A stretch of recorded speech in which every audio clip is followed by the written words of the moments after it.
Welcome back everyone, Oz here, and today we're doing a compilation of the D&D and RPG horror story videos. This one's going to be a bit of a long one, and I do ask that if you want these to return, please let me know in the comments down below, or let me know through your likes and all that kind of stuff, just so I have a tangible way of knowing to return this to the fold. Also, real quick, don't forget GamerSupps is doing Christmas in July, use code Oz at checkout, and they're doing a gift with purchase system, so if you buy 2 tubs or more, you get a little gift with purchase. And don't forget, every purchase made using code Oz does actually support me directly. That's not a joke, I'm being 100% serious. Anyways, without further ado, let's jump right into it. This one's brought to us by Funnel Chairman. Title of the story is I Think I Messed Up. So, I recently started a 5e campaign with some longtime friends. Now, to preface this, we all have some dark and often denigrating senses of humor. This is a Spelljammer campaign that I had done a metric ton of research for in order to let my players jump between multiple campaign settings they had read about in the past. I planned the campaign as a treasure hunt in space, where another crew of spelljammers would be racing them towards the treasure. So, here is where I messed up. One of our players is a conspiracy theory junkie. I made a one-off joke about there being a bank at one of the Astral Sea locations they visited. When they asked the name of the bank, I said it was a Rothschild & Sons. Now, mostly, this was just to get the conspiracy bro worked up. However, they decided to rob it instead of just letting go. Now, 9 sessions later, they're caught up in the middle of a 3-way war between the Elven Imperial Navy, a resurgent Goblinoid Empire, and the Rothschild Bank that had been forced to make more and more insane efforts to make them pay for robbing the bank after they shenanigans their way out of everything. I kind of want to let the bank disappear, but they love them as a bad guy. I've described them as being a force that was originally started with the best intentions, bringing law and order as well as jobs and trade to remote wild space locations, but had slowly gotten corrupted by their power and influence to the point where they are now a tyrannical and degenerate force in the multiverse. I would have just swept them under the rug as a one-off joke at the expense of my conspiracy bro player, but the players love it. They constantly praise my morally gray universe where there are no easily defined good guys and how I worked with what we thought was a joke into a relatable villain. I feel ridiculous with it, but don't know how to detach them from the story at this point, especially after a character decided he liked them so much as a villain, he worked them into his backstory. What do I do? Should I just keep this one-off joke around as a villain? Buddy, you're doing fine. It's at the end of the day, even if it's not what you intended, your players are having fun, and that is the most important part. Like, yes, you might have a story that you want to tell, but if your players are having fun and complimenting what you're doing, then keep it up. Find a way to naturally have them exit the story so you can have your own plot point build back up, but don't be afraid to let your players have that kind of fun, because if they're all enjoying it, then you're doing your job as a DM.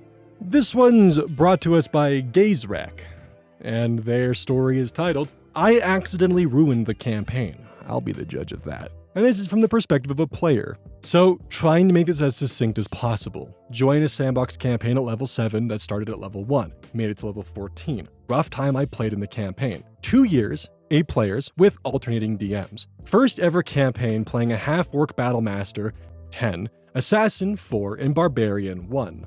Alright, it's one hell of a multi-class. Not really have any idea how to RP, so just try to be funny, i.e. jumping out of windows when I'm caught sneaking and then just tank the fall damage like a Looney Tool. I think you meant Looney Tune. I prefer the Looney Tool though. That's on purpose, that's great. Now, get mind controlled by an aboleth, and I have to come up with a deep personal dream for the aboleth to tempt me, around level 10 at the time. I'm just gonna be honest, one of my biggest fears with this subreddit is I'm gonna find out that I've been pronouncing these names wrong in my D&D sessions for the last, 4 years. Anyways, deep dive orc lore between game sessions. Come up with a goal of building a homeland for orcs. Way later at level 13, we get a year of downtime. I build a village, a fort, and gather half-orcs and orcs to live there. Even got one of the party's wizards to put their new tower in my village. Things are going great. After the downtime, we hit level 14 and go deal with the Rikshasa that had infiltrated a royal court. The whole time the king is calling my new town a shithole and just generally being an ass to me specifically. After saving his kingdom and the sun from the devil, I ask for a formal apology instead of payment. The king then gives me a gold bar with what he said was an apology inscribed on it in Elvish. get back to the base and ask the elf pirate queen, a swashbuckler eldritch knight sorcerer, in the party to translate the inscription. It tells me to fuck myself. I return to the king by myself and kill the king and all of his male relatives, taking his kingdom for my people. Party freaks out and campaign ends because they say I'm now the villain. No one in the party was good aligned, we were all some kind of neutral except the paladin Warlock, who was lawful evil at the time due to backstory issues. We had burned cities together, slayed lesser gods hand in hand, we were a bane to the Yuan-ti and the Githyanki alike.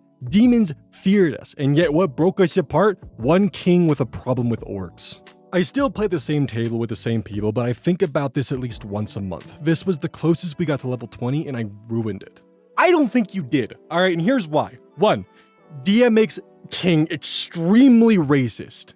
DM refuses to make King apologize. DM gives you a literal letter with an insult written on it. DM tells the one person who could translate it what the insult is. DM is then dumbfounded that you would react that way. You know, the way that your character would react to it. That's not on you, that's on the DM. If the king was an essential character, then just don't have him insult the player character. That's all the DM had to do. You didn't want to put the king in the line of fire, don't make him a target for your players. I mean, bro has obviously not dealt with a party of murder hobos, good god. This one's brought to us by AwareVirus 7650. DM says that we aren't dedicated enough. And as the title suggests, this is a story from a player. So this story is about a year old now, but I do wonder sometimes about it in the am I the asshole way. I try to be conscious about mental health, and I wonder if I was in the wrong here. It's a long story spanning over nearly 3 years, but I'll try to make it as concise as possible. For some context, I joined this D&D group during COVID lockdown and I absolutely fell in love with it. We played online every Sunday for about 4 to 5 hours, and I had no idea when I joined, but found out later we were actually live streaming the game on Twitch. This becomes important later. Our party consisted of the DM, we'll call him X, and 7 players. The actual details of the party don't matter much to the story. As we started playing, when no one had anything to prioritize on weekends, our schedule was pretty consistent. We had a lot of free time and started spending time together outside of D&D sessions, sharing interests in other hobbies, or just staying up super late on Discord chatting. Through this game, I developed some really close relationships, and most of them are my best friends to this day, after playing with them for about 4 years now. It was kind of a golden era and one of the reasons I actually enjoyed lockdown. But the problem started when lockdown was lifted and everyone started to go back to work or see other friends. X, our DM, had been really unhappy working a typical 9-to-5 job, so he ended up starting his own DMing business and running games for people online, so most of his life was very D&D focused. He never asked us to play with him because we were friends and at the time, were helping him build up his portfolio. I should mention that he also had some pretty bad unresolved mental health issues, which played a big part in why I think it all went downhill. As other priorities take up people's time, we started hanging out less as a group on Discord, talking less in group chats, but still making time every week for D&D on Sunday. Somehow, X gets it into his head that we aren't dedicated as players and starts to abandon the sessions midway through or cancel at the last minute to sulk. The first couple of times, because we know about his mental health issues, we reached out to see if he's okay. He almost never responds, but eventually comes back and messages the group chat like nothing really happened, so we assume it's fine. The campaign continues for about another 1.5 years.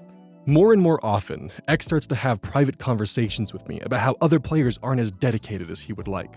In summer of 2022, I moved to London and due to expenses move in with X and his girlfriend. I became kind of like his therapist, so whenever he would walk out on a game, I would go to his room and ask if he was alright and try to convince him to maybe come back or at least try to explain what was causing him so much stress. But he's a pretty closed book though, so there's not much I can say to help him. I do want to point out real quick that OP has put himself in the position of an extremely toxic relationship with X, and I'm going to go out on a limb here and think that OP might be putting himself into a parasitic relationship with X, where X becomes overly reliant to the point where he burns OP out on his ability to actually be his emotional support. Time goes on. Sometimes people are late, obviously annoying, but looking back at it, it was only by a maximum of 15 minutes, and to compensate, X would add another hour or 2 onto our sessions. As time went on and sessions got longer and longer, sometimes we started playing at 1 p.m. and it wouldn't finish until 9 p.m., which most of us didn't mind, but we started getting a couple of complaints from the group's partners asking why half the weekend was spent on D&D. And as people started taking on more work or other commitments, People sometimes missed out on sessions, making X more anxious, and eventually I found out what the issue was. He said he really wanted to make something out of the Twitch channel, but if people weren't dedicated to it, it wouldn't happen. He was obsessed with Critical Role, and I think he had hoped we would gain a similar kind of popularity, and due to his business picking up more traction, he mentioned that he felt he was being taken advantage of by our group because we were neither committed nor were we paying him. When he said this, he exempted me and a couple of other really dedicated people. But again, looking back, he probably just wanted to keep me on his side. So I need to jump in here because this is something that I'm noticing already. This is a catch-22 ultimatum. He doesn't actually want them to leave. He wants to guilt trip them into coming back to the session and being more dedicated. This is not an attempt to be like, if you guys aren't dedicated, then I have no interest in DMing this. This is an attempt to guilt them into coming back. And I know this because I've dealt with significant others in my life who use this exact tactic. And when they make the wrong decision of the catch-22, suddenly now they're enemies of everyone else. Anyways, sorry, I had to point that out. We had a group discussion about what we wanted from Twitch. Most of the group said they were happy to contribute, and I asked for the password on the Instagram account so I could post and promote consistently. I never got given it in the end. But two of the players vocalized that they really didn't care all that much about streaming, that they were happy to come along for the ride, but they just wanted to play D&D. Oh boy. This is where things started to take a turn for the worse. It's obvious that X isn't happy with the two undedicated players, and it doesn't help that these two players are the ones who are most often late to the game. More and more, I'm in X's room trying to be encouraging. He opens up about some of his mental health issues, and I tell him he should try and find actual therapy or something that will help him. I found out later that other people had similar conversations. Fucking knew it. Encouraging him to seek help or find a way to deal with whatever it was that was causing him to feel this way about the game. It's batted down every time, and I appreciate that therapy isn't for everyone, but X had never even tried. Also, bear in mind that while X is saying these things to me, he never actually addressed it with the group or the individuals he is annoyed at. This is another thing that happens with these kind of catch-22 ultimatums, is they won't actually communicate the full terms of it or why they're upset with you and guise it as something else, and then it turns out that you made the wrong choice and now you're responsible for this mess. And if you do see these traits in yourself, which some of us very well might, just make sure that you're communicating. People would rather have you be open and honest with them than for you to lock down and aim for that messy confrontation later down the line rather than just take the time to have a shorter confrontation that clears everything up. I asked him once if he wanted me to speak to the group, and he gave a half-assed, "Oh, thank you, I would appreciate it, but you know you don't have to though." I went back to the Discord call and basically recounted what X had said to me about real commitment and about X not being paid for his time. Thankfully, another player called me out on it and reminded me that D&D wasn't school or work, but something we did for fun. We all loved the game, and it was pretty evident we were friends and we didn't have to be in this group, but we wanted to because we enjoyed each other's company. I apologized, asked X to join the call, and X didn't say a word about his actual feelings and didn't apologize for penalizing the group. I felt quite manipulated and betrayed at this, seeing as how I simply repeated his words, but the conversation seemed to be taking a brighter turn, so I didn't want to be the one to bring the mood down again. The group again encourages X to seek help because no matter what we say or how much we love on the game, if X doesn't believe it, we can't help him. After the call, he thanked me for sticking up for him, but I just felt awful about it. I had betrayed my best friends and taken the fall for something I didn't even really think. I couldn't even really call it out because X had said that I didn't have to. In the game, we were reaching what we thought was the big bad evil guy boss battle. It had been hyped up for ages, X telling us how hard this fight would be and that some of us could die. Recurring characters came back to help us fight, and we all mentioned the session before the final battle that this was the end of the campaign. How sad we were to see it end, but also how proud we were of how far we'd come. X didn't respond. Something else it's important to note here is that X had previously said that beyond this fight, he expected the game to go on for another 3 months or so, just to tie up loose ends. I should also mention that he had encouraged us to create new characters for a new campaign. In the week between the final campfire chats and the boss battle, X's girlfriend asked him how long he expected the current campaign to go on for, and he said possibly another 6 months to a year. We were all confused, but then we got to the final battle, and after we defeated the Elder Brain, our big bad evil guy, it was revealed that there was an even bigger big bad evil guy that was controlling it. This was pre-Baldur's Gate 3, just a funny coincidence. Our group was surprised, but none of us wanted to question it in case X thought we were being unappreciative again. Once the dust cleared, X decides he wants to focus on one character specifically. As the player, we'll call him F, is the only one who hasn't had any backstory exploration in the whole game. He made a character cursed to never be able to talk about his past and from a very distant location, so it was never really relevant to the story. I created a new character, as my old one was busy doing her own thing. Our characters took a year-long break, but I ended up regretting it. Again, I was living with X and I didn't want him to think I was being unappreciative. So, we go to this new location, and now the big bad evil guy is dead. The story has no direction. Everything is focused on F's character. He's the only one that speaks the native language, and the rest of us are just kind of there. It takes us 6 sessions to get there, meet F's family, and then start the journey to the capital. Keep in mind, now that the games are 8 hours long, that's 48 total hours, maybe even more, of me sat at my computer doing literally nothing. I started playing video games because sometimes I didn't say a word the whole session. Basically, it got really boring. Other than F, we had no reason to be there, but we all felt bad that F hadn't got the appreciation for his character and X was still pulling his old dedication trick. I spoke to some of the other players and they agreed things had fallen off a bit, and me and another girl in the group decided that we needed a break from it. We'd been playing for 2.5 years and we just wanted something a bit different, so we told X that we'd stop playing this game and join back when the new one started. X was not happy at all. We tried to be kind about it, knowing how fragile X was about the game, but yeah, he stopped talking to me for like a week, which is a long time if you live together. The Sunday after me and the other girls stopped playing, X didn't show up and never ran a session for the group again. He didn't tell anyone that the campaign was stopping. Others waited on Discord for him to arrive, but after 3 weeks of wondering, people stopped showing up. So the game fizzled. We were still friends though, and I decided I was going to stay out of my own sanity. X did mention to me a while later that the other girl had taken advantage of him because he gave her a cool story arc and she just dropped the game out of nowhere. Majorly awkward because I knew he was like saying the same thing about me to other people, as in X was shit-talking him to other people in the group or other members of the friends. Now, we did suggest starting campaign 2 and come back to campaign 1 when we'd all had a break, but X didn't want to do that. A couple of other people mentioned DMing instead, but every time X said he would start up campaign 1 again soon, so not to bother.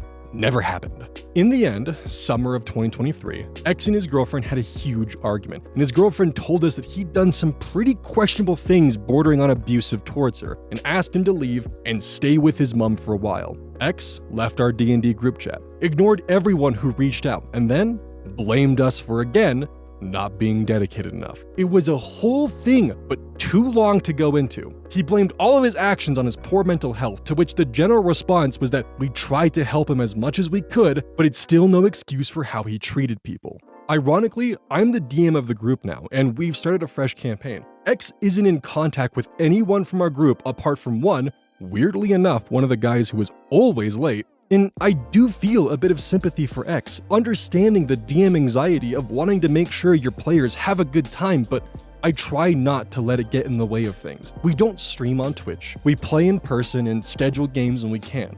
It's honestly shocking to see the difference in the vibe we have now. People have openly said how much more relaxed they feel, and I don't think it's anything to do with my DMing skills. I'm still very new. But simply the fact that we aren't locked into some D&D cult. Too long didn't read real quick. DM tries to use his mental health as an excuse to manipulate players into feeling bad for not being dedicated to the game. Okay, as this person mentioned at the top, they're definitely not the asshole in this situation. I've dealt with people like this before. Hell, I've dated people like this before. And it's way too eerily similar to experiences that I've personally had for me to feel like they're just making this up for karma. Definitely see the red flags in this of someone who's talking shit about other players behind their back, someone who gives ultimatums, someone who just in general has a very negative attitude towards it and won't actually communicate with the group if something's wrong. Those are red flags, avoid them. because sometimes people just would rather watch the group burn to the ground than actually sit down and have a fucking conversation with someone. This one's posted by Error Demon Egg. My DM won't let me wild shape into coral. Crying emoji. Dungeon Master. We had a long debate about whether or not I could wild shape into coral because coral is considered an animal, but he says it's barely not a protist. But despite this argument, he'd still let me cast plant growth and speak with plants on kelp, which actually is a protist and not a plant. Now get this. Despite me not being allowed to become coral, he is willing to allow me to become a Portuguese man of war, which, as we all know, is actually a siphonophore, which means it's multiple organisms working together as one. So he's obviously not dedicated to whether or not to let me turn into an anemone. Okay, who gave the marine biologist a character sheet? I normally don't read comments, but that one was just in my face and phenomenal. This one's brought to us by Shroomish. Pressured to drink underage and then kicked out of the campaign over it. This is a player story. The first long-term campaign I was ever in was in 2014 when I was 19. My boyfriend, 21 at the time, was our DM, and the games were hosted by a couple who owned their own home. The other players varied a lot in age. They were two guys that were in their early 20s, our hosts were a married straight couple in their early 30s, and another guy who was almost 40. Everyone else at the table was aware of my age from day one. Because everyone, except me obviously, was of age, drinking casual at the table was commonplace. For the most part, people held together, but there had been a couple of times where people got a little too tipsy and we had to call a session early. We played with them for about 8 months and met weekly, pretty consistently the entire time. Every single session, the wife would offer me a drink. I felt weird about it, especially since she was so much older than me and I turned her down, until the last time I played with them. I had a long week, just gotten off of work, and decided, you know what, fuck it. I drank 2 beers throughout our almost 5-hour session. I drank somewhat regularly at this point, definitely too regularly, and the 2 beers didn't really have much of an effect on me. She made a joke about how impressive my tolerance was because I didn't drink, and I clarified that I do drink, I just didn't do it outside of my own home typically. After that day, on short notice, both times the day of the game, and without any real explanation, she canceled the next 2 sessions. The day the second canceled session should have taken place, her husband called my boyfriend and said that they didn't feel comfortable having me in their home because I had been drinking there and I was underage. We were both super confused. My boyfriend asked for clarification. The guy acknowledged that yes, his wife had offered me the drink, and then the second one when I went to toss the first bottle, knowing I was underage. But she didn't expect me to accept and didn't know how to backtrack at the point and tell me it actually made her uncomfortable. The wildest part of this was that they expected my boyfriend to continue DMing for them. Yeah, the European brain cannot comprehend this story. This is bullshit. If the concept of them being underage and drinking made them so uncomfortable, why would they even joke about it for the chance that they would accept it? Like, was this some kind of long drawn out plan to try to find an excuse to, kick them off the D&D table? Or, were they just making a joke and not expecting it to actually go awry? Which is dumb because if she was just joking about actually handing the beer out and they accepted it, she'd go, oh no, I was just kidding, I'm sorry. That's all she had to do. But no, instead they not just gave them 1 beer, but 2, and then said that the underage drinking made them uncomfortable when they were the one providing the alcohol. That's fucked, man. DnDHorrorStories, except this time I think both parties are at fault, so I'm keeping the Reddit user anonymous. Had to leave a fun campaign because a furry was being way too weird, plus other general problem player things. Player perspective.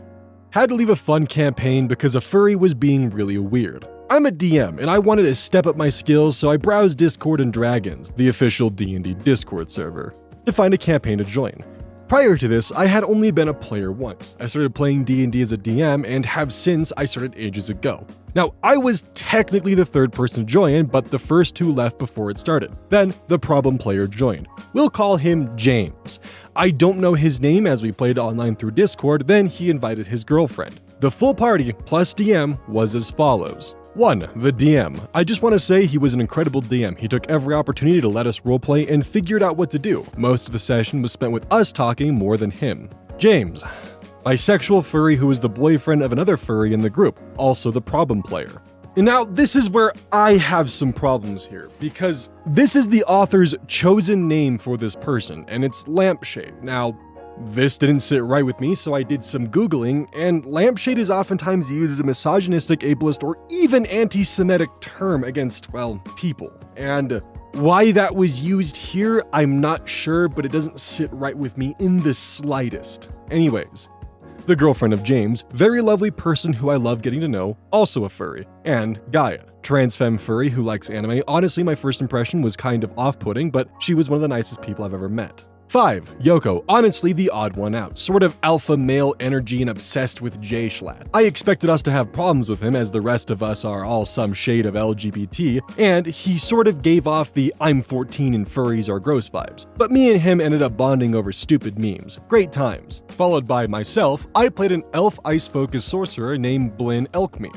James played a tabaxi, of course. Shadow Monk, named, and I kid you not, legal D&D name, the Silent Hand. Now, I'm going to avoid making comments as much as I can, but I already have quite a few. I'm going to save them all for the end, but there's already a few things here that I don't like. Now, James's girlfriend played an Aasimar life domain cleric, don't remember her name. And Gaia played a dwarf fighter, based on Dana from Delicious in Dungeon if you've seen that show, named Dana. And Yoko played a life domain cleric too, I don't remember his name. Prior to the first session, we're introducing ourselves, and I make a joke about Gaia's pronouns. They had them in their About Me, Name, and Pronoun section on Discord. Once they said they were trans, I made a light joke about that, and we all laughed.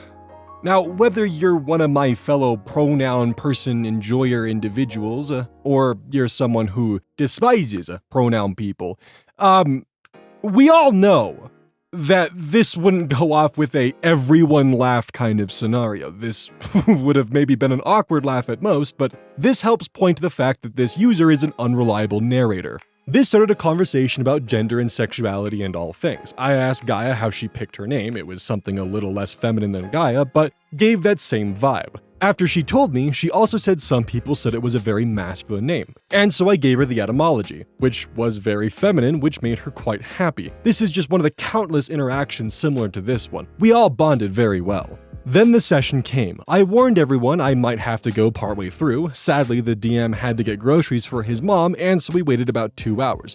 During this time, James enlightened us with the info that he had been kicked out of 4 previous campaigns for talking over people, being a furry, and being and doing things unrelated to the campaign. The entire time James talked really fast and panicked, like he was doing something wrong and was about to be caught.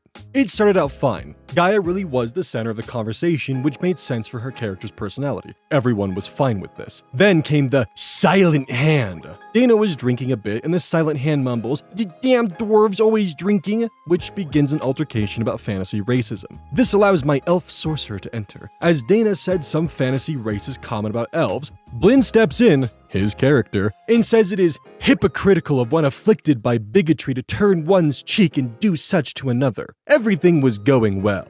Well, until the Silent Hand talks. His character knew, and may have been dating, the Aasimar. Here and out, I'll probably refer to James as just the Silent Hand, as James changed his Discord username and profile to match the Silent Hand's persona. As a note, you can do this for individual servers. James probably just changes for the Discord and Dragon server, so that way his account was just simply his, D&D character. The Silent Hand begins describing in detail how he grabs catnip from his bag and eats it. Then the Aasimar, very, very begrudgingly as if she was begged to do this, says, I thought I told you to stop the nip.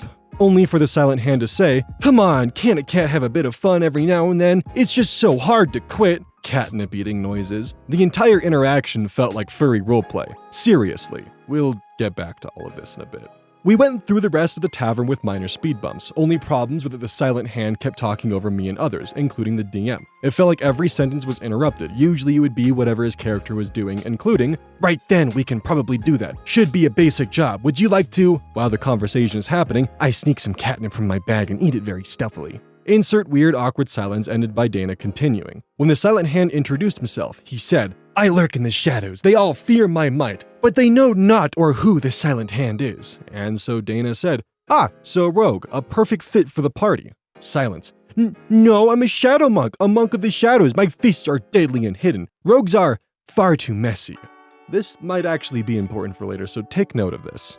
As even he says, this will be mildly important later. After leaving the tavern and starting the quest, we encounter a bridge over a chasm. On the other side is some aggressive goblins. There is water at the bottom of the chasm, followed by the silent hand stating, I leap over the chasm, hiding in the shadows, and careful not to touch water, growl. I hate water. Me? A dude, there's a bridge right there. The silent hand takes the road untraveled to best stay undetected. DM, all right, roll for acrobatics. 12, you fall into the chasm. In the water? Hiss! I hate water. Insert Aasimar name. I demand you get me out of this wet puddle at once. Aasimar, okay, I reveal my wings and fly down to get him. This will be an important note to take account of for later. And I had to get one of my goddamn books in order to make sure I was right. The DM made this weird whatever the hell into a cool interaction with the bridge, which wasn't supposed to be broken. Was. And so after the silent hand walked over the bridge, it collapsed. Ha! I knew the bridge was broken because of my feline senses. So I used shape water to make an ice bridge. Yes, cue the let it go music. And then the silent hand jumped successfully over the chasm because why not? About here is where I had to leave the session, and about where I decided I was going to leave the campaign, but not where I did leave the campaign. We fought the goblins and the silent hand used sneak attack. I thought he was a monk. Do shadow monks get sneak attack? Surely not, right? We'll talk about that. The silent hand posted art of the silent hand. And this is actually what made me reread the story in a new context, is the fact that he's posting some random person's art of their character that they probably drew themselves on Reddit to flame and mock. Now, there is a key factor. You probably won't notice it because I didn't notice this at first, but apparently the cat has mommy milkers. I didn't know this because it doesn't look like it. But anyways, so yeah, we had a discussion on how I imagine tabaxis with 6 small nipples. He imagines them differently. Actually got very defensive about how it makes sense the silent hand had massive mommy milkers. Their words, not mine. I left the campaign soon after, and Gaia too. There were a few other things, like how Yoko didn't get to introduce his character because the silent hand talked over everyone. He was very annoying in general. I really want to express how bad his talking over everyone habit was. So bad, it was just awful. I left the campaign after just under half a session because the problem player was just that bad. There is a lot about this story that I want to pick apart, and this is probably the first time I'm going to do this, and hopefully I don't make this a trend, because this one actually got under my skin a little bit, and here's why. First things first, when he introduces each player, minus the DM and himself, he finds some way of talking down about them or demeaning them in some way before giving them some form of praise. With the girlfriend of James, it was the name he gave her. With James, it was them being a bisexual furry, kind of a weird nomer just to throw in there when James' sexuality doesn't matter to the story at all. Followed by Gaia, stating that the first impression was off-putting, especially when introducing them as being a trans femme furry who likes anime. Then with Yoko being the alpha male energy and obsessed with J-Schlatt, despite J-Schlatt not really doing that kind of stuff, considering the fact that he has a gamer subs flavor called titty milk. It's not really his MO. Okay. Then there's the fact that he compliments the DM's ability to maintain roleplay. And I bring this up because he really drags on with James about it. Now granted, the use of substance abuse as part of James' character may have been a bit uncalled for, and probably should have been discussed with the group, yes, but that's still, yes, okay, James is being cringe, alright, but that's not a horror story. We have all had a D&D player that we played with who is cringe, but that's normal. That's just part of D&D. You're gonna have cringy people, but the point of it is to laugh with them and not laugh at them, which is what OP is doing here. And that's why I'm actually pretty upset with it. This is someone who very early on stated they have problems with talking over people. This was something that should have been accounted for and possibly even brought up as, hey James, give us a moment to actually talk about this here. You're talking over people, the thing that you mentioned in the first place. Simply communicating with them. Yes, James was being annoying with talking over people. That is effect of it. But the fact that this is also an unreliable narrator gives me a lot of pause for question. And I also don't want to be putting labels on James here, but the way that James is described, especially with the comment about how he talks very fast and panicked, this gives me signs that James might be neurodivergent or even has signs of autism. And if that's the case, he's essentially just ragging on an autistic furry for the sake of just the fact that they're awkward around other people. followed by flaming their art in like a Reddit thread and just kind of going over that. I didn't even notice the fact they were big-chested, and he says that James tried to explain it, but that wasn't a major part of the story, which means that it wasn't a major focus. If James at any point was like, I want to fit through this tiny space, but my mommy milkers are too big, that's one thing. And I'm sure that if something like that had happened, that would have been included in detail, but it wasn't. Which tells me that this was just their character design and in passing. So of course, yes, James is gonna get defensive about their character design. It's just how it is with people and their characters and their OCs. And I want to state, yes, James was being a cringy little edgelord. That's just part of how some people play the game. You gotta learn to work around that. And as someone who claims to be a DM, you should know this. And now we get to the rules. And this is the part that I'm excited for, because I actually got my books out for this. And oh boy. Now, in the comment section below, he mentioned that the characters are level 1. This is going to be extremely important. Because of the fact they're level 1, it doesn't make sense that James, being a shadow monk, was able to use sneak attack, a feature of rogues. Now, James also got defensive when being called a rogue. It could have been that his first level was in fact a rogue, but he wanted to keep it secret because players sometimes hide their backstories from other players. Or in the cases of various magic users and warlocks, hide the source of magic because maybe it's frowned upon in the current campaign setting or just the general society that they're role-playing in. So maybe James was simply actually a rogue but claiming to be a shadow monk as part of their character. That's why he may have gotten so defensive. Which it fits in well because monks and rogues are both dex-based character builds. And originally, before I actually, realized that he made the comment about them being level 1, I went through my book here and I decided to take a look. All right, let's take a look at the Shadow Monk. Well, they do have an ability called Shadow Step, which my first thought was maybe James got this confused and simply used the name Sneak Attack for the Shadow Monk's attribute for Shadow Step, which is a 6th level ability the monk gains, which reads, at level 6 you gain the ability to step from one shadow into another. When you are in dim light or darkness, as a bonus action you can teleport up to 60 feet to an unoccupied space you can see that is also in dim light or darkness. You then have advantage on the first melee attack you make before the end of the turn. That sounds like a sneak attack. So then I went and I double-checked the rogue, which of course it's, sneak attack not by name. Because I was wondering, is he multi-classing a shadow monk with the rogue? So then I rode the sneak attack one. Beginning at first level, you know how to strike subtly. First level, by the way, which means level 7 is the maximum this can be. You strike subtly and exploit a foe's distraction. Once per turn, you can deal an extra 1d6 damage to a creature you hit with an attack if you have the advantage on the attack roll. The attack must use finesse or a ranged weapon. Oh, so finesse. That might be a hamper because monks use fist. Oh, what's this? In the very beginning of the monk, what's a primary weapon they're gifted? Oh, what's that? It's a short sword. A finesse weapon. So by all means, yes, it is very possible for a shadow monk to do a sneak attack with a finesse weapon. It makes sense for a multi-class. But according to the comment section, they're level 1 and he did the attack rules. So which that led me to the realization, okay, maybe he just spec'd with rogue in an attempt to get this later, because that makes sense. Then, that's when I realized the Aasimar wing thing. According to the Monsters of the Multiverse, at least in my edition, page 7 for the Aasimars, you don't get your wings until level 3. So that means he's full of shit. Either that or he's inconsistent with how he wants to apply the rulebook, which is probably more likely and he just wants to find more reasons to be mad at James. I think James is a cringy little edgelord, of course, but I also think that OP here is being way too harsh, and this isn't a D&D horror story. This is just him dealing with a cringy player. Now, I will try to avoid, ripping into stories that are either bullshit or they're clearly the asshole or part of the problem in the situation. Unless you guys like it, then I'll continue doing this. This one is brought to us by Pathologic Utopia. Am I the asshole for not wanting my character's faith to be changed by another player? This is, of course, a player story.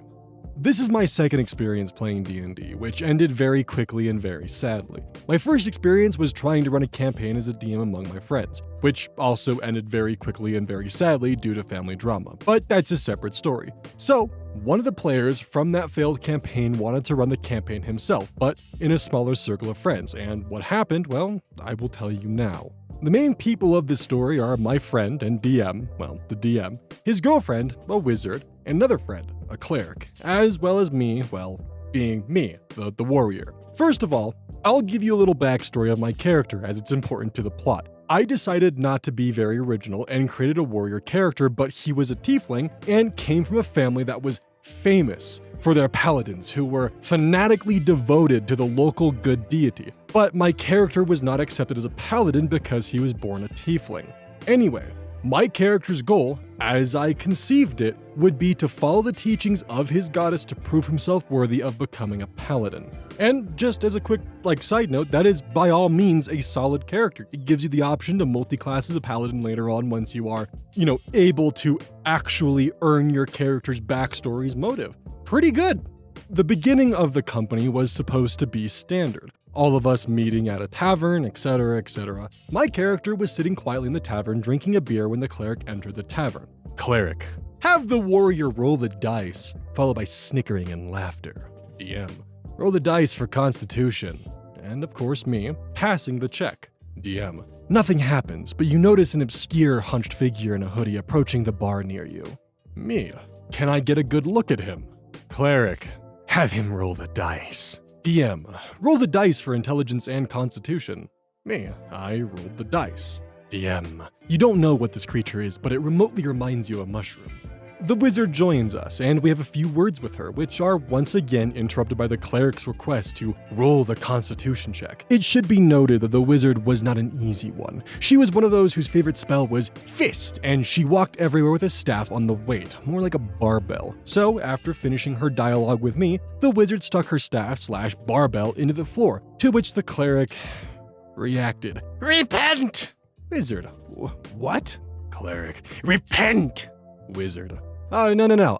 I'm leaving this asylum.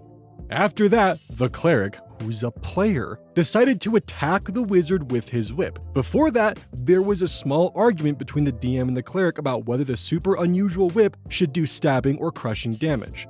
I, who sensed the company was going the wrong way, intercepted his arm and prevented him from striking, then also blocked the wizard's attack on the cleric to prevent a fight. In the end, she left the madhouse and the cleric shouted, "How dare you raise your hand against a holy man!" and announced that he was releasing a cloud of spores. The DM again asked me to do a Constitution check, which I passed, but a couple of visitors to the place who had fallen under his control did not. I should say that by this point the wizard had already left the room where we were playing. I had to admit that I did my part too, since my character's name was funny and contrasted with his serious nature, so she just assumed that we had decided to turn the standard D&D company into a circus.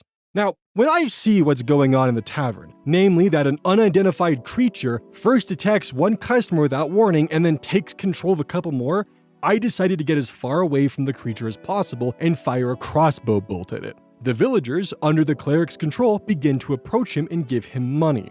Next was the cleric's move. He started telling the DM that I shouldn't have attacked him at all because in these lands the core belief is centered around people worshiping him, and that I shouldn't have attacked him at all knowing that. And no, I didn't know these facts before the game started. My character wasn't from these lands and I don't think he had heard of it. The DM asked me to make a history check, which I didn't pass, although I think if I'm claiming my character didn't know it, I shouldn't have had to make a check, but I might be wrong.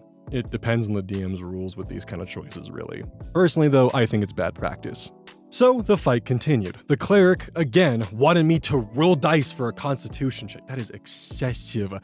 To which I countered that I had moved a considerable distance away from his spore cloud and shouldn't have made the check, but the DM told me to roll the dice anyway, just with an advantage. And that's when I realized that every time I rolled the Constitution check, the cleric was trying to bend my character to his will. To say that I didn't like the prospect of having my character subjugated by another player is putting it mildly.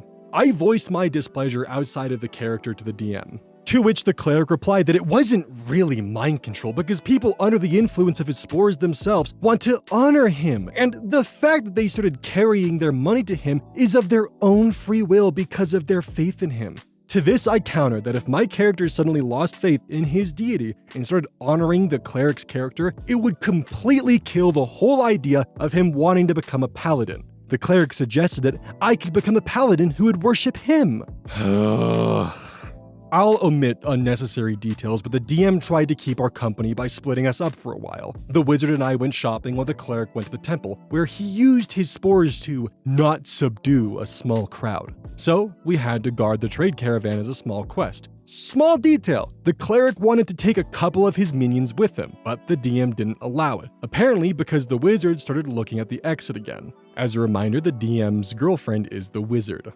It ended when I tried to talk to the cleric while traveling and convince him not to brainwash my character with his spores. He refused and said he would keep trying to convert my character and that I didn't realize we'd get a lot of bonuses if he did. Kind of by design. If we were brainwashed with spores, we would have some bonuses in the game. But the argument that it was more important to me, my character's story, than increasing a couple of numbers on my character sheet didn't convince him. During this argument, the wizard left us again, which was the end of our D&D campaign. The next day, I talked to the wizard about the game, and by all accounts, the whole thing with the spores that were supposed to brainwash our characters and make them worship the character's character was fully approved by the DM. It was only her assumption, but it seems to be true, because first of all, the DM did not prevent the cleric from using spores on our characters, and secondly, the cleric could not give our characters in-game bonuses without the DM's consent. Well, now the big question is, maybe I am the asshole and it really is my fault that the company fell apart and I should have just accepted the fact that I had to henceforth play a character honoring another player character and enjoy the cool perks. What would that have gotten me? Yeah, no, you're good. This is actually just bullshit. The whole spore thing is excessive. There's oh my god. This is a character who wants to be like the center of attention. They don't fully understand the point of D&D. They want to play something quirky and they don't realize that, oh, I'm actually getting frustrated with this one. Normally, when my players have an idea that they want their character to be, I have a couple of rules. One, rule of cool. Is it cool for them to do that? Is it going to make it more interesting in the gameplay? Two, it cannot affect another player's experience. And three, it's also got to be kind of balanced, and if they're going to just introduce it, I got to be able to make adjustments as the game goes on, just in case they discover something game-breaking. With those rules in place, I'm usually pretty open to what a player might want to introduce as their character, because the D&D guidebooks are simply that, guidebooks. Like, beyond the absurdity of making them do multiple constitution checks back to back to back, which just means that they are inevitably going to end up failing at some point, so that's bullshit. And I can only imagine that this was probably a first-time DM or a very new DM. My main thing here is, as a DM, do not sacrifice your other player's comfortability as well as their fun for another player's power trip. This one's brought to us by Grand Red Larceny. The players want to limit the DM influence. So this is something that has never really happened to me before. I've been a DM for a while, not extremely experienced or anything like that, but I've run a few games. So a few weeks ago, I started talking to someone I know, and they mentioned they had a group of friends looking for a DM and asked if I could do it. Since I really like D&D, I didn't think twice and said sure. I met with this group for a session 0 of sorts to discuss what they were looking for in a game. Here's what they told me. They wanted someone to run Curse of Strahd for them, which is fine. That is one of my favorite modules, but that's where problems came up. I told them I'd be happy to, as Curse of Strahd has a lot of variables and ways to make things interesting. That was when a player stopped me mid-sentence and said, before you start, I want to make sure you're running it without change. I want you to not influence the module at all. Don't even change a comma. I hate when DMs think they know better than the folks at D&D. That was strange, to say the least, but I understand wanting to run something as it was intended, and I said I would definitely follow the module. However, the player continued. No, you shouldn't even use dialogue that isn't in the module, okay? That's how D&D is meant to be played. Also, you need to roll dice out in the open for us to see. Things felt really strange to me. I know I'm not experienced or anything, but this didn't feel normal, so I asked them plainly what they were expecting of me. And this one player, who seemed to be speaking for the group, said, "We hate when DMs abuse their powers and manipulate the world. That's why we only play modules and make sure the DMs don't change a single thing from them." I imagine my expression didn't seem too good when he said that, because what followed were a bunch of complaints about DMs, and for me, it sounded way too close to player versus DM mentality. It went on for a while, but there was no way I was DMing for them. I'm barely experienced enough to deal with normal players, and to me, this definitely isn't normal. Honestly, at that point, they were expecting me to be an AI simulator for their game with a voice, which is not at all what I'm looking for. I told them that, and they weren't going to be a good fit. As expected, they didn't like my response and started to angrily shout that I was wasting their time, that I wasn't a true DM, etc. That being said, I will no longer be DMing for this group, or for anyone that this friend of mine introduces me to. I'm just glad it didn't go beyond a session 0. Okay, first off, my first note that I have is yikes, because that's what this is. This is a yikes interaction.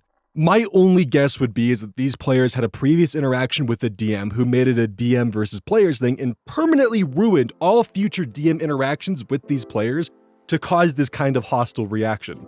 And if you've ever read a module, modules, yes, do have a set structure, but the whole point of a module is it's supposed to be something you and your party can expand upon and react to.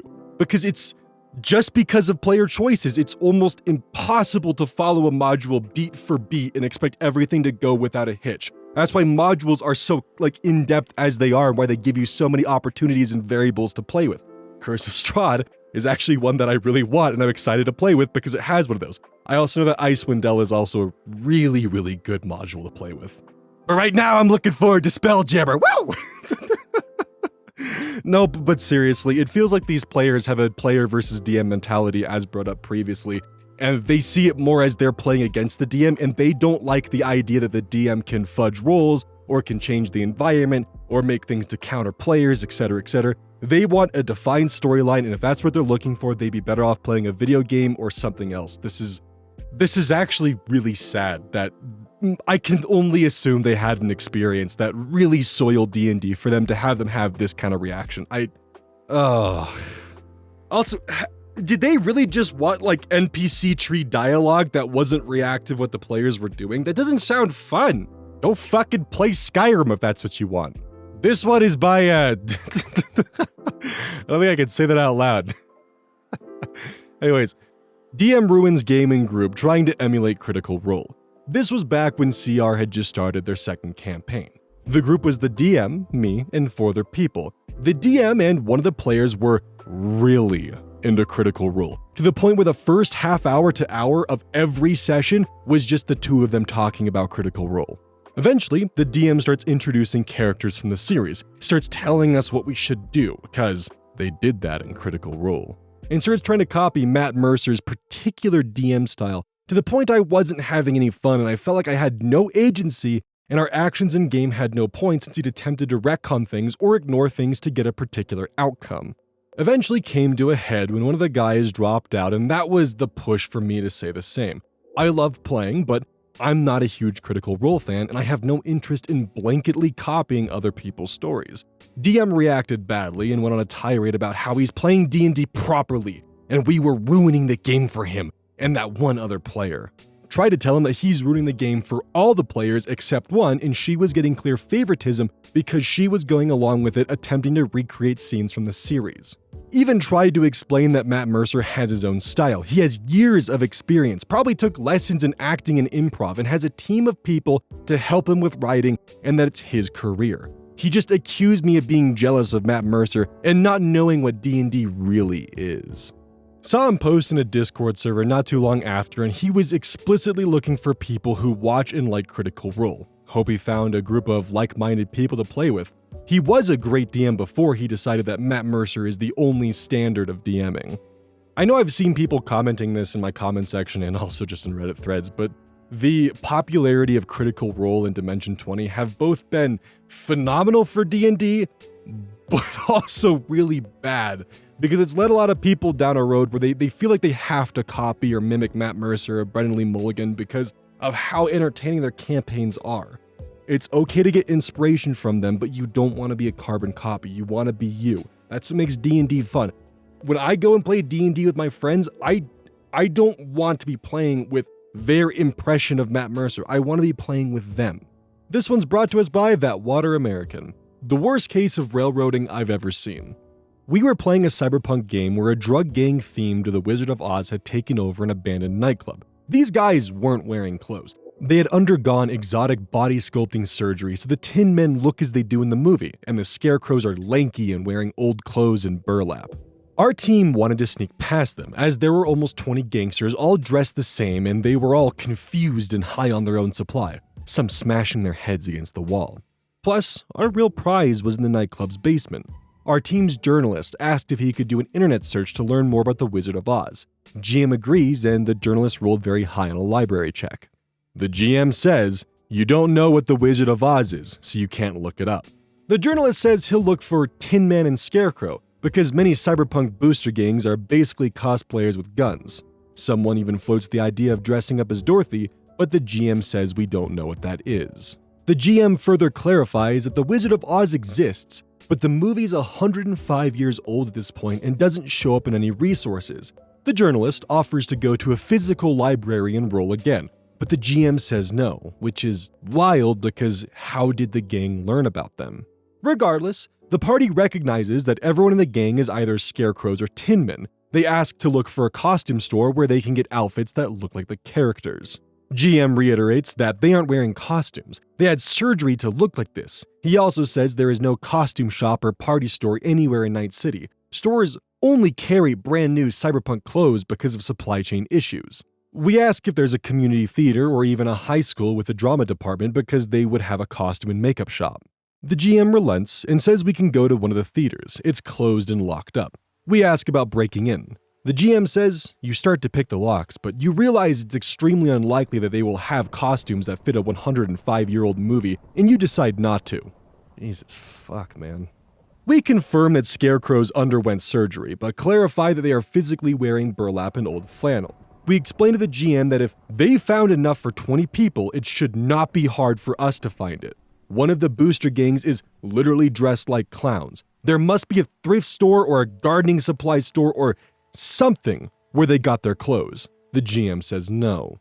As players, we got frustrated because we didn't want an all-out fight, and we said this to the GM directly. It felt like our role-playing options were evaporating, so we fuck around a little bit. We collectively float getting sci-fi body sculpting surgery since, rules-wise, it's low cost and can be done in an afternoon. And afterwards, we could just pay the same price to get changed back to our original form when we're done. The GM blew up at the idea of everyone getting exotic body modification surgery and took the reins. Here's how this is going to work. You go back to the nightclub. There are 5 guys at the door. There are 2 guys at the back door. What do you do? From there, we played the rest of the scenario as intended, meaning we killed everyone over a 3-hour combat encounter, and then our characters needed a week to recover from their injuries. Now, I have seen some pretty yikes railroading in my day. I would have rather taken like a DM player insert character that runs in and starts the fight than I would this. This one made me physically uncomfortable reading this. Now, there are different flavors of GM, yes, and some people prefer the more combat-orientated aspect of it. My guess would be this is one of those GMs. He prefers the combat. He likes playing against his players. He's not a fan of the roleplay and world-building aspect of it. But it seems like his players do enjoy that. So there's a bit of a conflict between what the GM wants and what the players want. And that's probably something that has to be communicated, and because of that, it's creating these really awkward railroad instances like, the GM deciding midway through a lock-picking skill check of like, yeah, but you realize midway through it's just probably not there. That is painful, man. This one's brought to us by SilkSmooth32. Player is furious my big bad evil guy is too sympathy-inducing. Hey folks, hope you're having a good day. Also, forgive my mistakes in grammar. English isn't my native language. I'll try to keep this short. I've been DMing for a group for roughly 2 years now, and due to my style of DMing, which involves lots of foreshadowing, clues, etc., they've just now met the big bad evil guy. The thing is, when I was creating this particular fellow, I wanted to try something different from my usual. This particular villain has one wish and one wish only. He wishes to die. Due to some circumstances, he's cursed with immortality. Yeah, we've all heard the story before, but I've never actually run with such a story. I've always viewed immortality as the worst curse one can have upon oneself. To see everyone you've ever connected with crumble and disappear. To witness funeral after funeral. To never truly allow yourself to love or to be loved, for it will be ephemeral. And, in the end, only you would stand, living if you can call that a life. But why is he a villain, you ask? His life is painful, his existence is suffering. He wishes to end and will do everything in his power to do so. He has tried many ways, but none of them have really worked. Now, he will try the ultimate way. He will bring down the realm. He'll destroy everything, for when all is gone, he hopes he will be as well. I thought it would be an interesting narrative and a story to have a less power-hungry villain character. So we've been building up to it over these 2 years. Now, they have finally faced him and have learned of his ultimate goal, his reasoning, his pain. This happened last session, and we ended on a cliffhanger when they learned about it. The problem arose when we ended the session, which I thought was absolutely amazing. One of my players became absolutely pissed. He started to shout angrily with words that I will really not write down, as I'm sure they will not fit the sub. He claimed that I was ruining D&D for him, that villains should be villains, that he didn't play to feel sympathy for his enemies. He claimed I was an absolute asshole for trying to make him feel pity for someone they should defeat, and things really escalated even though I tried to de-escalate the situation. My other players tried to reason with him, saying that it was a good story and all that, but he was having none of it. Truth be told, I've never seen someone that angry before, which honestly did make me slightly taken aback. He left my house, where we host our game, almost storming out. I apologized to the players who remained there and told them that that was not my intention. They seemed to have enjoyed the story and not really bothered by it, but the situation is sour, to say the least. Now, here I am, considering that I should just stick with run-of-the-mill cartoon villains, which honestly isn't what I like, but I don't want to go through something like this again. Well, this is my story. I'm sure it's not as horrifying as some out there, but well, it really did a number on my self-confidence as a DM. Cheers, folks. Too long didn't read. A player got furious because the big bad evil guy had a very sympathetic story and stormed out after cussing me, which led to the mood of our table being soured. So, if this was this player's honest reaction to the setting, that might be someone you want to check in on because they probably have something else going on in their life and maybe you hit too close to home. This doesn't seem like a reaction that I would expect. Most people don't usually act out like this, I guess. So I can only either assume that they were having either a really bad day or because English was not the poster's native tongue, some details have been misinterpreted. Personally, I'm a big fan of I kind of call this the Asgore trope now from Undertale, but I like the idea of a villain who they're fine with the player characters killing them, but at the end of the day, they're not going to hold back because they still have their mission or their goal. They can't rely off of the player characters to do what they've probably tried themselves hundreds of thousands of times. You also open the opportunity for players to have a non-violent solution to the campaign, which is always an interesting way to approach it. That being said, the villain concept is definitely an interesting and fun one, but I would definitely check in on that player who had the outburst because they've probably got more going on than what was described within this D&D session. This one's brought to us by WillSmithSlap_MP4, and please do not go and harass this individual. Am I in the wrong for permanently killing one of my player's characters? I have been DMing a group of 5 for over 2.5 years, and I recently killed off the party's Warlock by turning it into a deathlock. This was caused by the character, whose patron was an archdevil, repeatedly acting against his patron. I gave him many warnings, but the final straw was when the Warlock killed his patron's favorite son, a pit fiend. I immediately asked him to make a new character and describe the gross transformation his character underwent to turn into a deathlock. He immediately started screaming at me about it being unfair that his character died so easily, despite my repeated warnings. He said that unless I brought his character back, he would leave the table, so now I'm conflicted. Was I in the wrong for killing his character? And should I revive it or just let him leave? Edit, forgot to mention that this character had made every character he'd ever played a murder hobo, and the Warlock was no different. For this current campaign, I wanted to limit this behavior as much as possible, as it made the game not fun to DM and ruin the experience of other players. I had a conversation with this player during session 0 about not murder hoboing, and he agreed to try to limit it, but went back on this almost immediately. Edit 2. After discussing it with the rest of the party, I've decided to ban that player from my table and have cut contact with him. I don't feel like somebody who doesn't appreciate the time and effort I put into DMing and help facilitate a cohesive and satisfying story deserves a spot at my table. Okay, while I do understand where the DM is coming from, I do think it's bad form for them just to instantly kill off a player character. In the comments below, OP talks about how the patron was a non-essential part of the story, it wasn't a huge factor of it, and that he had given the player in question several warnings, whether they're subtle to eventually more escalating. Now, as someone who has made this mistake before, the best way you can prevent this is by talking with your players and giving them ample warning that what they're about to do might result in the death of their character. There is a strong chance that this player who was playing the Warlock just thought that by killing the Pit Fiend, they would just end up with a slap on the wrist and that's it, and weren't expecting that to be the death of their character. A lot of it comes down to how clear and spelled out the warnings were that were being given to the Warlock, as well as the fact of, I do have to ask if there were any personal kind of feelings when it came to killing this character off. Because I have had my fair share of characters that I've wanted to kill off because of how frustrated I was with the way they were being played.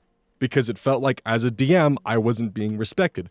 So I entirely sympathize with this DM here.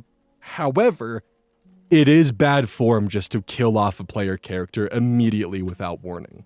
However, it sounds like the dust is settled and the decision has been made, so there's not really much more input I can really give beyond just kind of, I guess, giving my advice to you guys, the audience.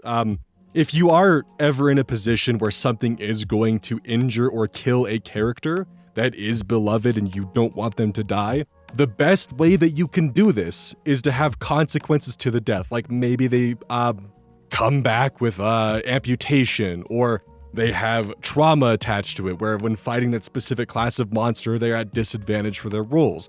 Things like that can make a character death interesting, because it's not true death, but it also allows the character to continue to play their beloved OC, if that's what they're doing, while also having tangible consequences to character death. And when it comes to murder hobos, I'm still trying to figure this one out. My only recommendation is that a lot of the times the reason why players become murder hobos is because either they're new to being a player or they're not interested in the campaign. New players are expecting it to be more like Skyrim, where, you know, you kill your way through everything and yada yada yada, and they don't realize they have a full other arsenal of tools to actually use at their disposal within the campaign. So a lot of that is kind of just teaching the players they have more options to do things. Granted, my experience as a DM is somewhat limited in comparison, and I'm not, an all-seeing, all-knowing eye, but that's just what I know. Personally, I'd love to hear more audience input and seeing what you guys feel. I mean, how do you all deal with murder hobos? For those of you who are DMs, or for those of you players, why do you murder hobo? And how do y'all feel about the DM just instantly killing off a character?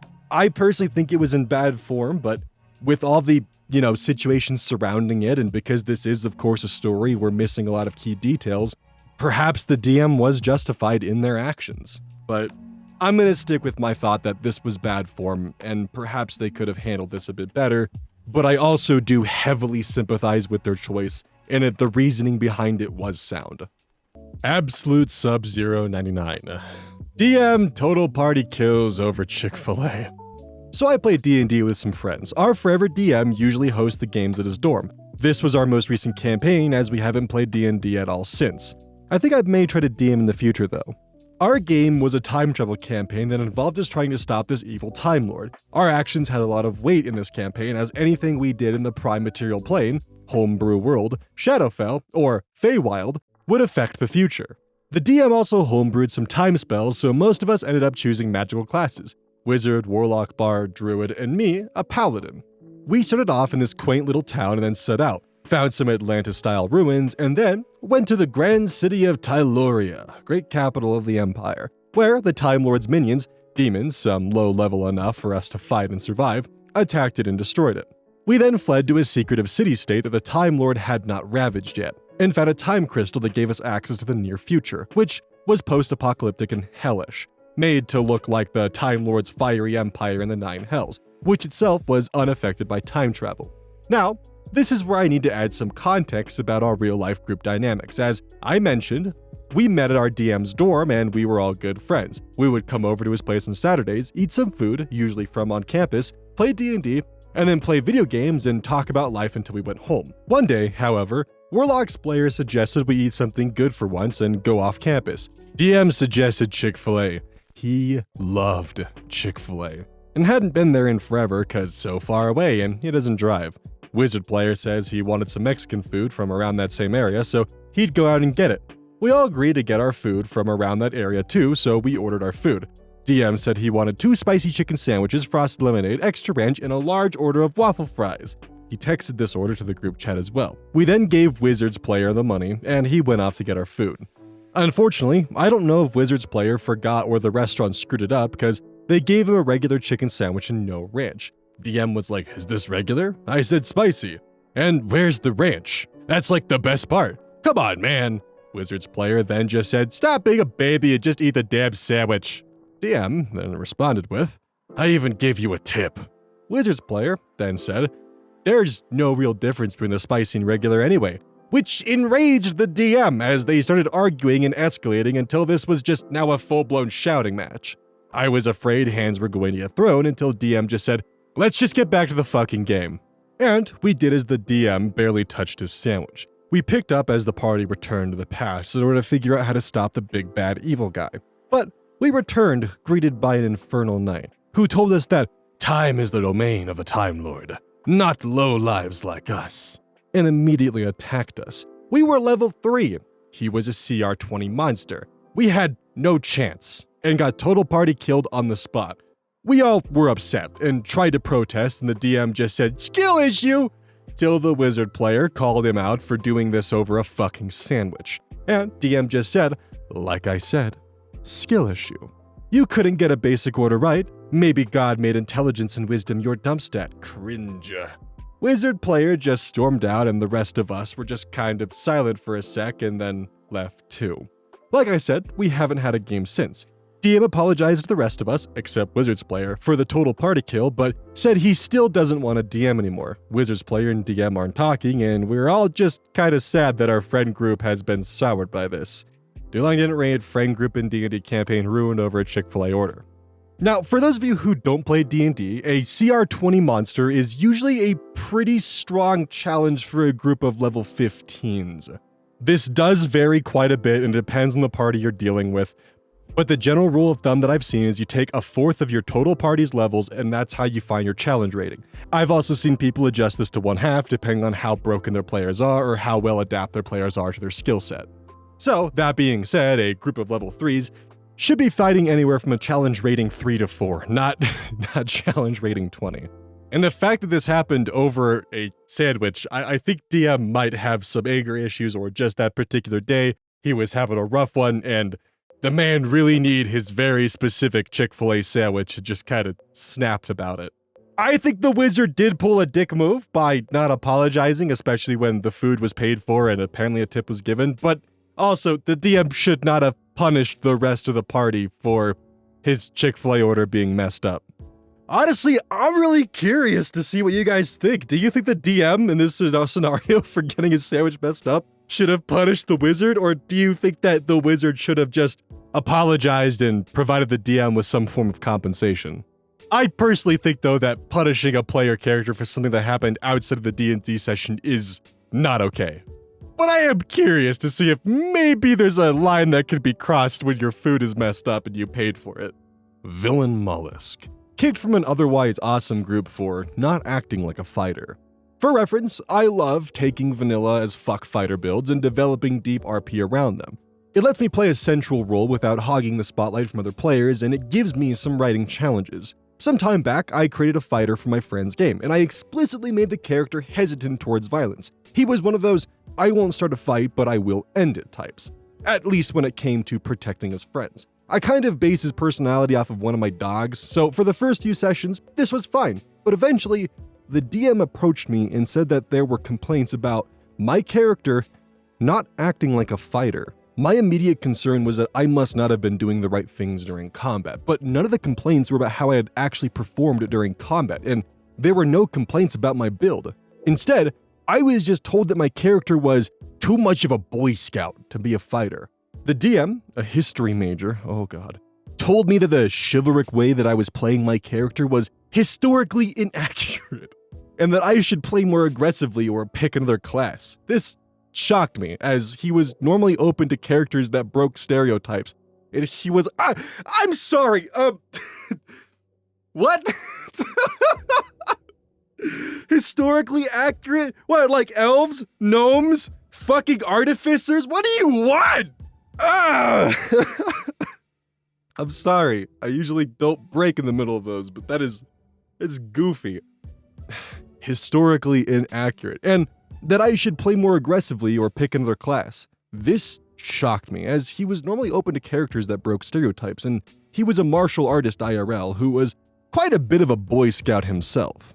This wasn't an evil or even an edgy campaign, so my character's personality overall wasn't the problem. I was just told to put it with another class instead. Paladins were limited to being god-based only, and that didn't fit with my character's personality either. I just wanted to play a decent supportive guy who also knew how to fight and was careful about escalating conflict. Ultimately, despite it being a great group with amazing RP interactions, I chose to leave. Even if I create a new character, I just don't know if I trust the DM to work past these kinds of stereotypes anymore. To follow up, I recently asked the DM if he thought all casters should immediately jump to trying to solve all problems with spells, and if rogues should try to solve all problems with deception. He basically said yes. Am I missing something here? No. You're playing a role-playing game. Dungeons and Dragons, Pathfinder, any of those for this case. Historically accurate is not a factor that you need to worry about, especially because, well, what history are you referring to? Because I hope to God it's like an internal campaign history and not our history, because I don't think I need to explain to you why historically accurate doesn't apply to Dungeons and Dragons. Bro just wants to flex his history degree. The worst part too is that if this is major, this is like the worst way to use it. He could incorporate fun historical elements into the campaign to help blend it with things that the players might recognize that their characters want, to help kind of create a nice sense of suspense. There are fun ways to use your majors and incorporate them within the D&D setting, but this is... why? Mass, and in a little tiny face right there. Cue, my character gets assassinated because of something I had zero control of. Let's get some things straight. My party, sorcerer, me, monk, fighter, and a wizard. DM had us teleported to Wildmount for some mission that the Acquisition Incorporated listed us to do. 10 minutes in, my sorcerer falls into a pool of mercury because I natted 1 my perception, despite everyone else noticing it. DM asked if anyone would call it out so my character could avoid it, and they all said no, so I fall into mercury. Wisdom save? Nat 1 again. Dude, your dice are fucking cursed. Ended up being controlled to attack my party, so we rolled initiative. 1. Sorcerer gets stun locked by monk and knocked out before taking a turn. Fall unconscious. DM. Okay, so you're no longer controlled. We'll keep initiative going to see if you can get stabilized. My turn. Death save. Nat 1. 2 failed saves instantly. Monk turn. I kill him. Unarmed strike, and I'm dead. Now, I would have been fine if he argued that his character wouldn't know that my sorcerer is off mind control or whatever, but his explanation is that since the start of the campaign, he rolled dice and decided at random that my character is assigned to him as a job to be assassinated. Mind you, that wasn't even discussed with the DM, nor me. My character backstory was so empty of enemies or things that knew about his existence to begin with, so I was surprised for that no reason he was marked for death. So, I had to sit there the rest of the session dead, and I eventually left and would never return.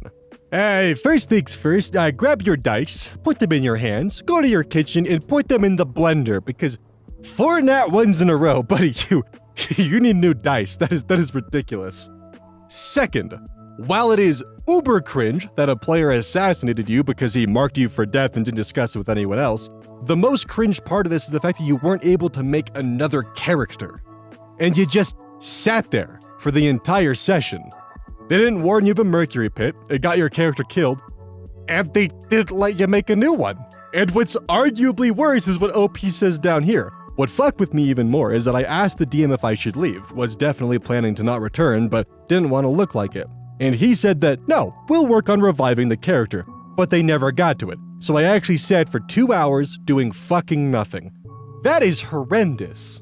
And for those of you who don't play D&D, because his player was unconscious, that meant that any attack rolled against him would immediately succeed.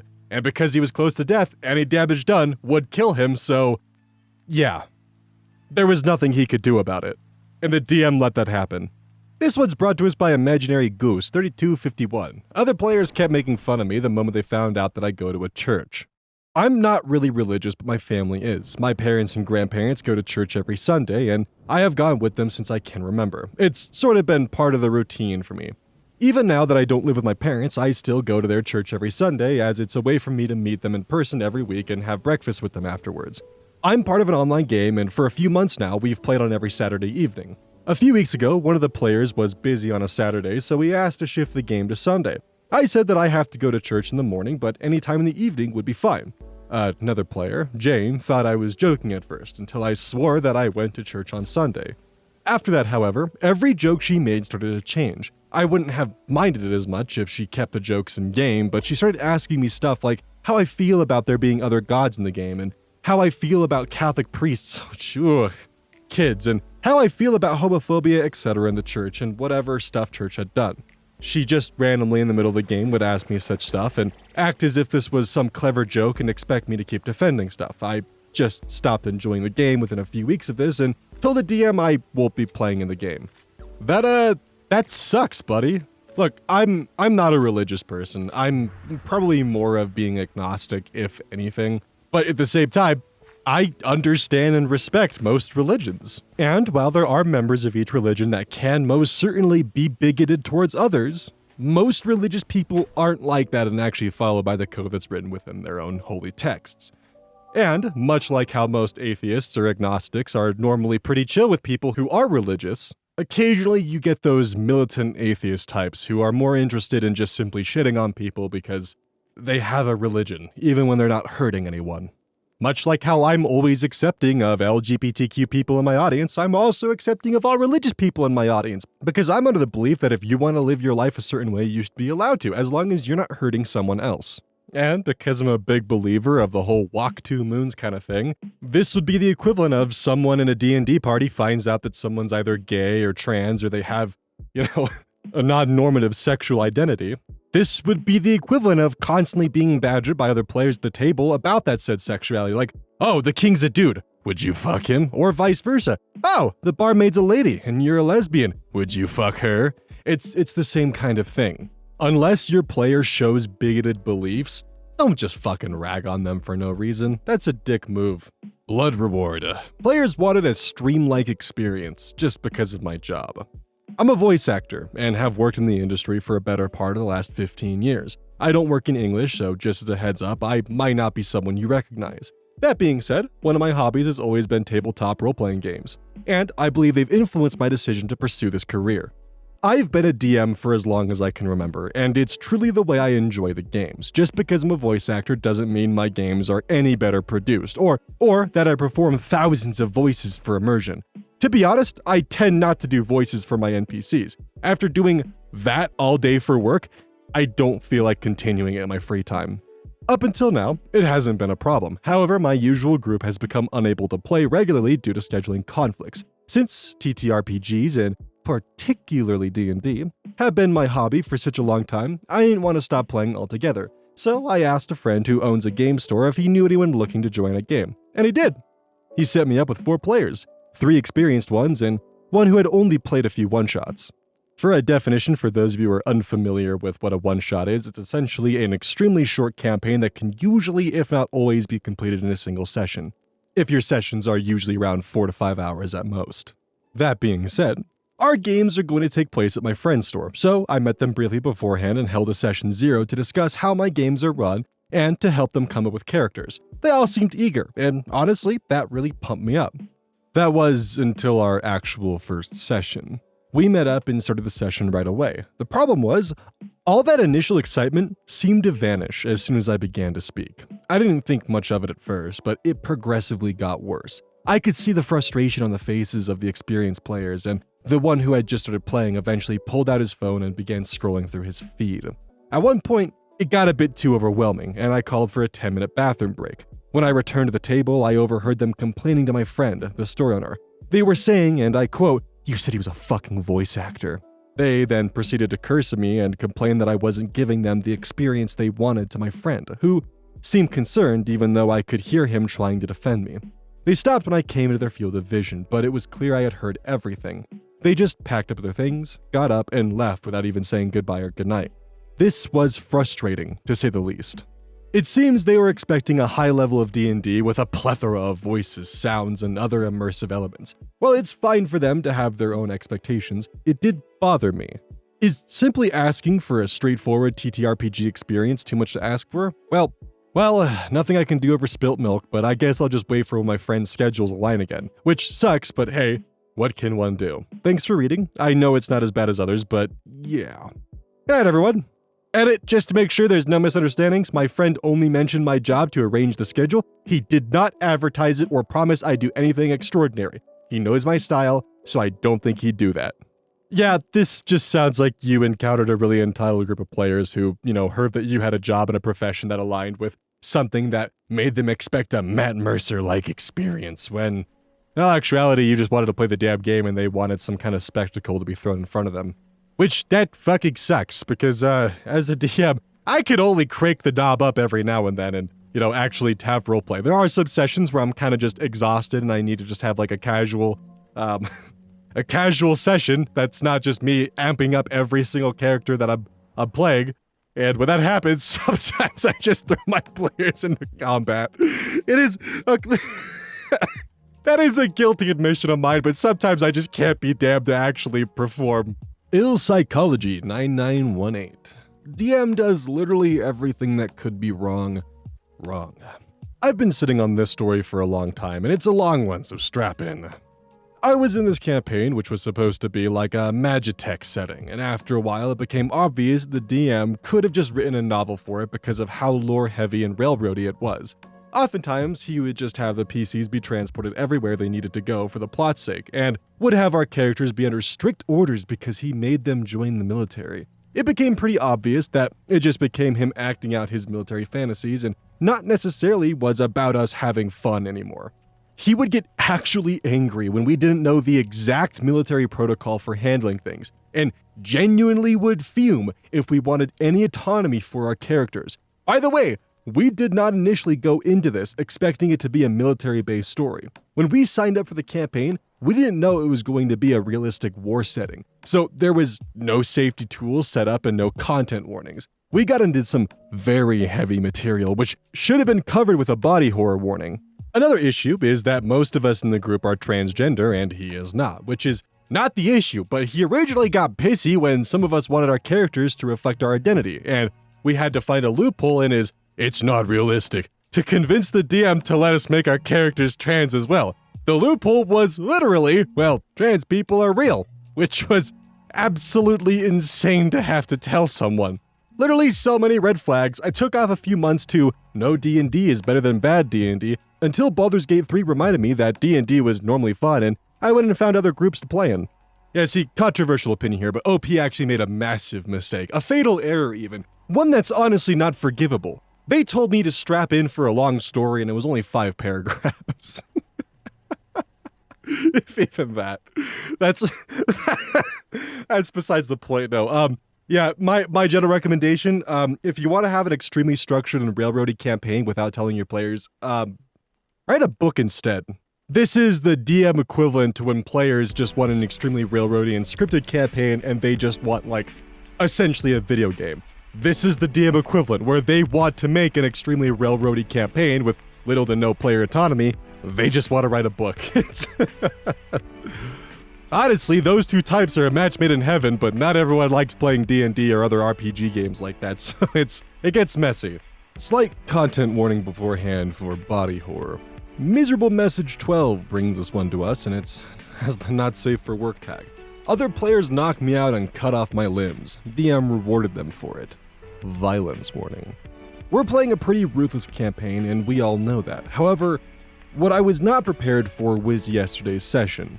My character, who had been the jolly bard with no enemies, playing music and making food for the party, lost the MacGuffin a few sessions ago. I was attacked by the big bad evil guy's vampire daughter, and she almost killed me and stole the MacGuffin I was carrying inside of my ribcage. At the time, this was a very important step in my bard's character development, and we worked off of it very well with him losing all self-worth, having PTSD including panic attacks, and even self-harming at one point. This is where the horror story begins. My bard, Gastrix, had fallen asleep in the forest and wakes up to the two artificers, Tagror and Engel, standing above him with the daughter that had assaulted me. Naturally, I acted out a panic attack due to this being the day after I was attacked to begin with. What happened next shocked me to my very core. I expected a stern talking to, but instead, my own party members attacked me, knocked me out, tortured me, and lastly, sliced off my left arm and the thumb on my right hand, and left me in the forest. All while the DM was laughing his ass off and complimenting them on being so despicable and dark.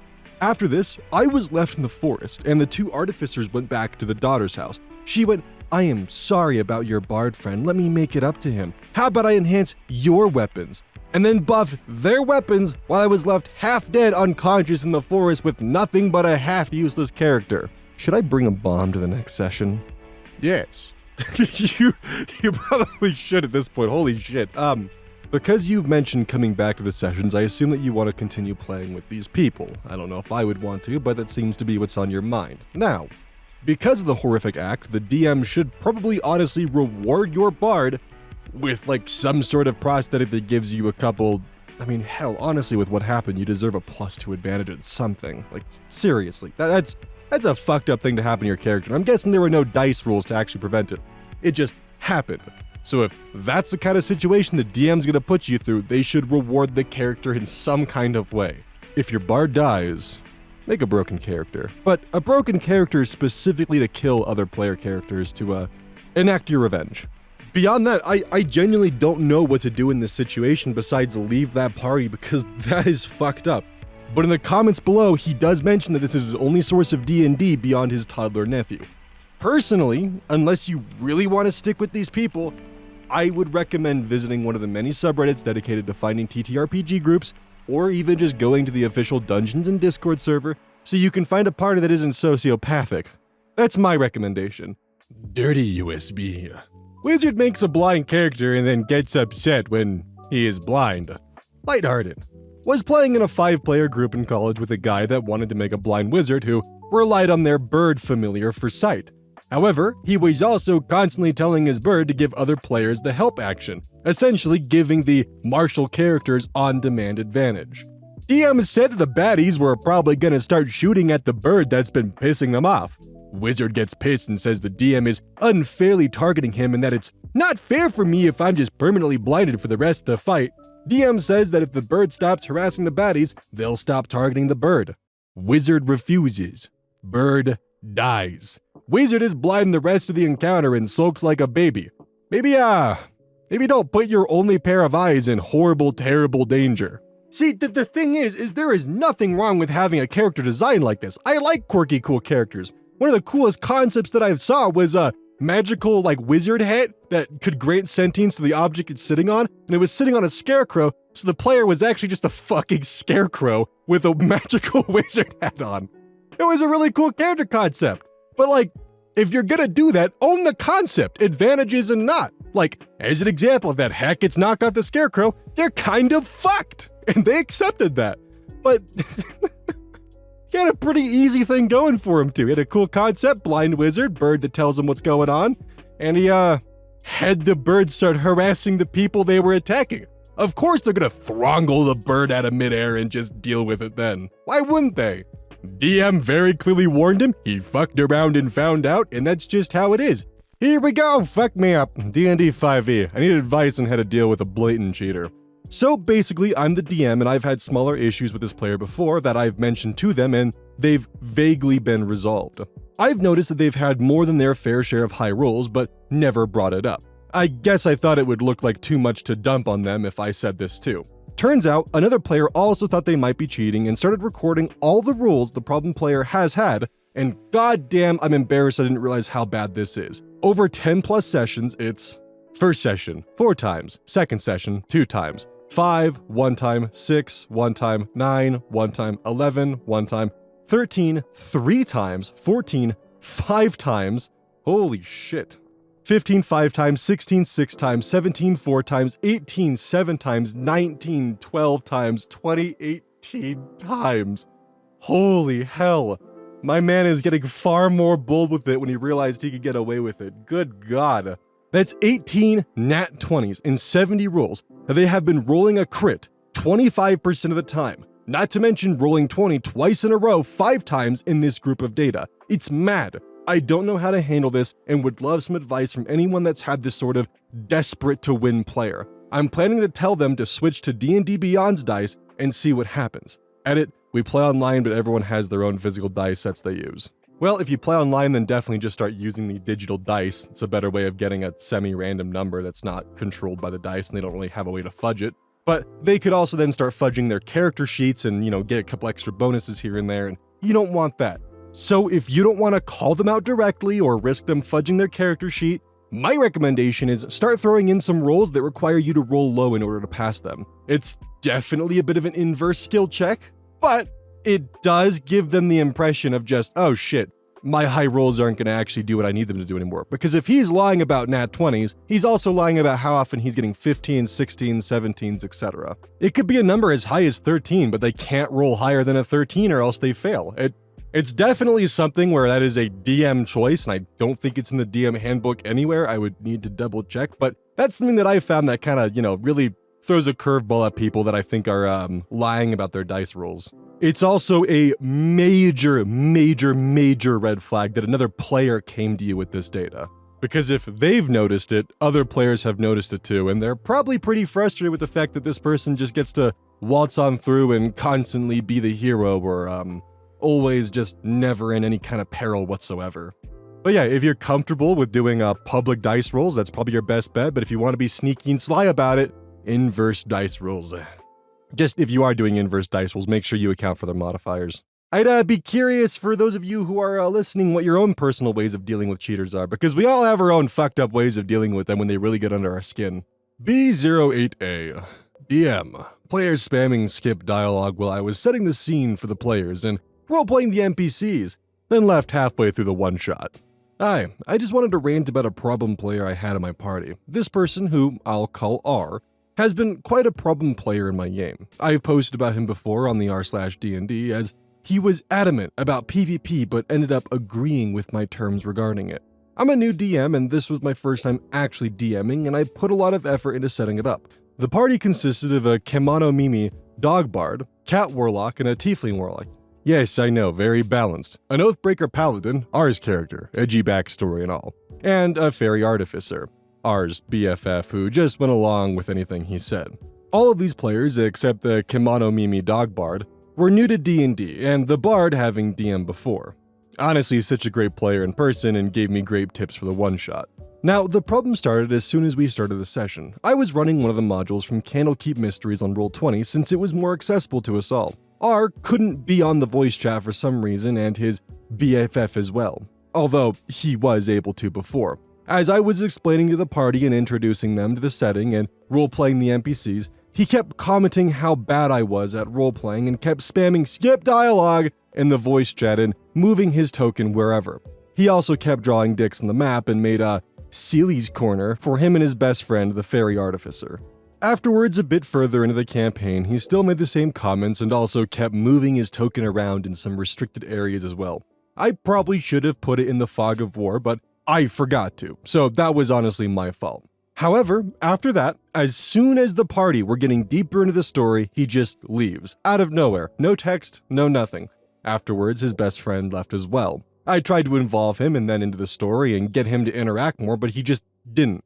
I would just be met with insults and shut up, until he just left.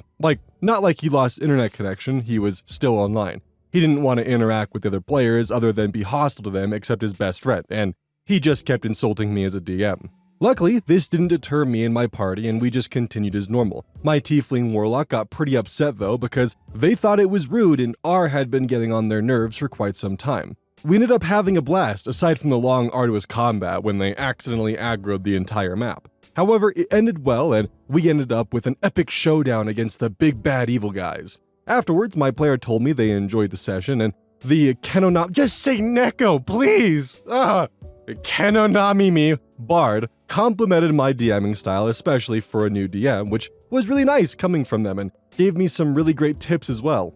The Bard also commented that the type of play that R was very problematic, and said that there would be an immediate kick from them at their table. Afterwards, I was honestly pretty upset, especially as he had the nerves to talk to me afterwards at a game like it was all good. I ended up talking to my partner and my friends about it, which includes the Tiefling Bard, and they tell me that I should just talk about it with him, but I don't want to confront him while I'm still pissed. I honestly have half a mind to kick him from the group, but my partner says to talk to him first about it to not escalate things any further. And because R had been going through some shit recently, which might have affected his behavior, recently moved out, broke up with his girlfriend, etc., which I agree with.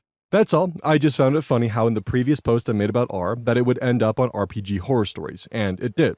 Not so much a horror story though, and I admit I was not the best at roleplaying, but it was also my first time and he knew that, and as a friend IRL, the least he could do was be nice. I'll talk to him about this when I've calmed down, as this has been an issue in other areas as well, and I don't appreciate him just disrespecting me, even if it was a joke. I still want to DM, but I don't think I want to DM for R anymore though. Too long didn't read, R insulted my DMing skills during the one-shot, was hostile to other players aside from his best friend, and left midway through the one-shot without any explanation. The strangers on Reddit were correct.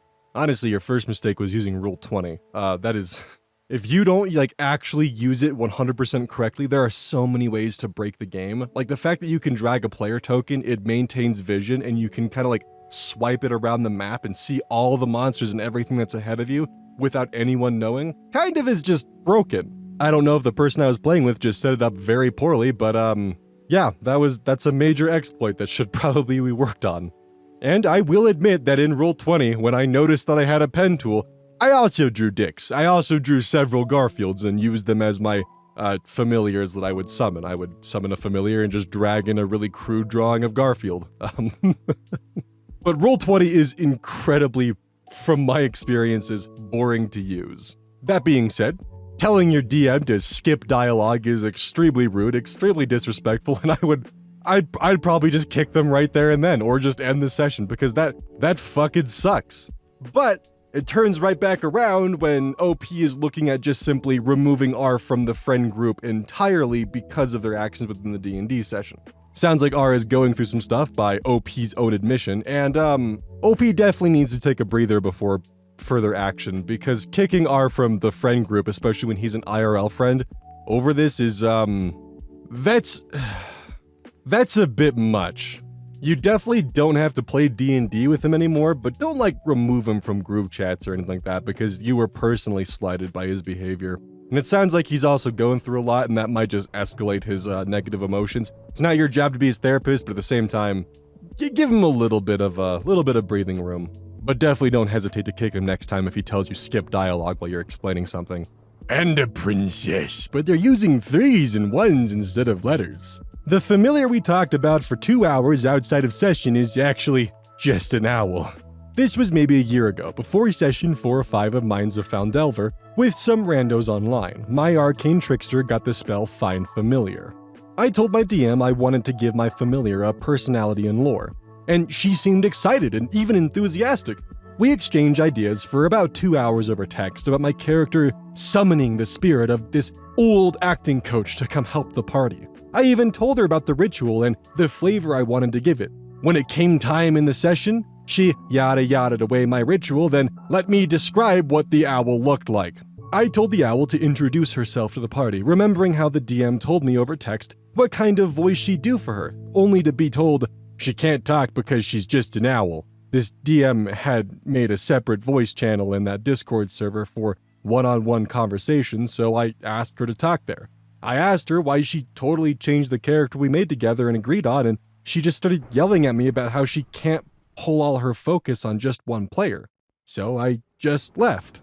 Okay, I think the DM may have gotten a bit overwhelmed, and that's why they decided to drop the entire idea. That does really suck that all that time and effort that was put into it just got, zapped away like that. And the DM definitely should have had a conversation or a DM beforehand, hey, I know we talked a lot about this, but I don't think I'm in the headspace or have the DMing ability to really handle this kind of thing. Is it okay if I just make it like a regular owl or something like that? Doing that in front of the party is kind of embarrassing for everyone involved, and that does suck. I don't blame the DM in the slightest for not wanting to put that much effort towards one specific player when the others don't have that kind of care and love, and it can definitely feel neglectful if you're a player in a campaign and it's very clear the DM has a favorite. But they 100% needed to have a conversation about this before just, zipping it out of existence and calling it good. Cleftes, I think. Campaign gone horribly right. I started this current campaign with a small group near the beginning of COVID. Just me and 3 players, meeting once a week in my house. 1 player entered and 1 player exited. Otherwise, it's been the same people throughout. Fool that I am. I expected it to fizzle out from schedules, etc. before it went too long. I thought it'd be a good opportunity to practice world building. So, for the first time, I did a fully homebrew setting. Lore, pantheon, all of it. I had a seer give them a cryptically worded prophecy with 5 different plot hooks, so they could walk in any direction and find a villain. I also threw a couple of off-the-wall sessions like, during a shared dream, you Mad Max across Avernus to deliver a pizza, because we're just screwing around. Why not have fun with it? Oh, the hubris. The fool that I was! The party is super into it. They take way better notes than I do. They remember the melon vendor in the one town they visited months ago. And by golly, they want to know how his kids are doing. Some flavor text I threw in about, the war between the dwarves and the Dorgar has been going on for a century. Became a full story arc where they carefully established diplomatic relations with both sides and brokered a peace.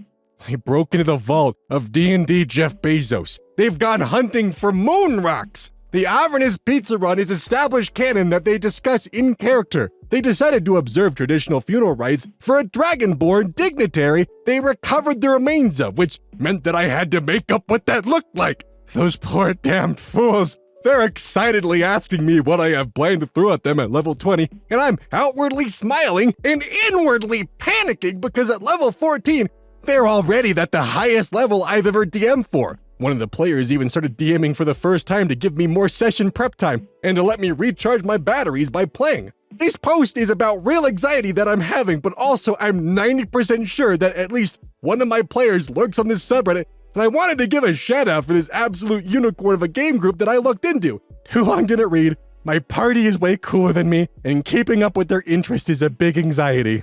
Look, buddy, friend, pal, in like most scenarios when you homebrew a setting, it is just 90% bullshitting your way through it, alright? Keep it up, you're doing good, alright? Don't be too worried about it. The best trick that you have up your sleeve is not retcons, no. It's called the unreliable narrator. No, that gnome little goblin thing, I didn't forget their backstory. They lied to you. That's the best way to deal with your own plot holes and inconsistencies, my friend. Because now the players get this one insert that you just simply fucking forgot, and now it's an entire plot point for the session so you can think longer, and they're trying to figure out why this fucking gnome lied to them about having a wife and kids. I'm a little too familiar with this these kinds of fuck-ups. Deleted. Uh-oh. GM ends game after 5 sessions because we don't find official NPCs interesting enough. Happened while playing Das Hygh, a German RPG with massive lore, with acquaintances in real life. Already in the 3rd session, we faced a corrupt mage who I knew to be a rather famous NPC from the RPG's heyday, which I took for an Easter egg and didn't think much about any further.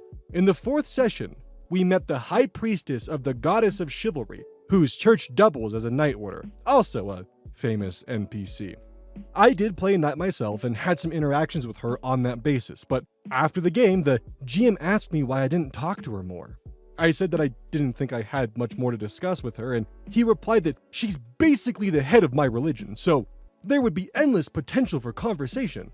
I kind of agreed, but said that I didn't really see much of a point in having a long conversation with an NPC. He went, well, okay.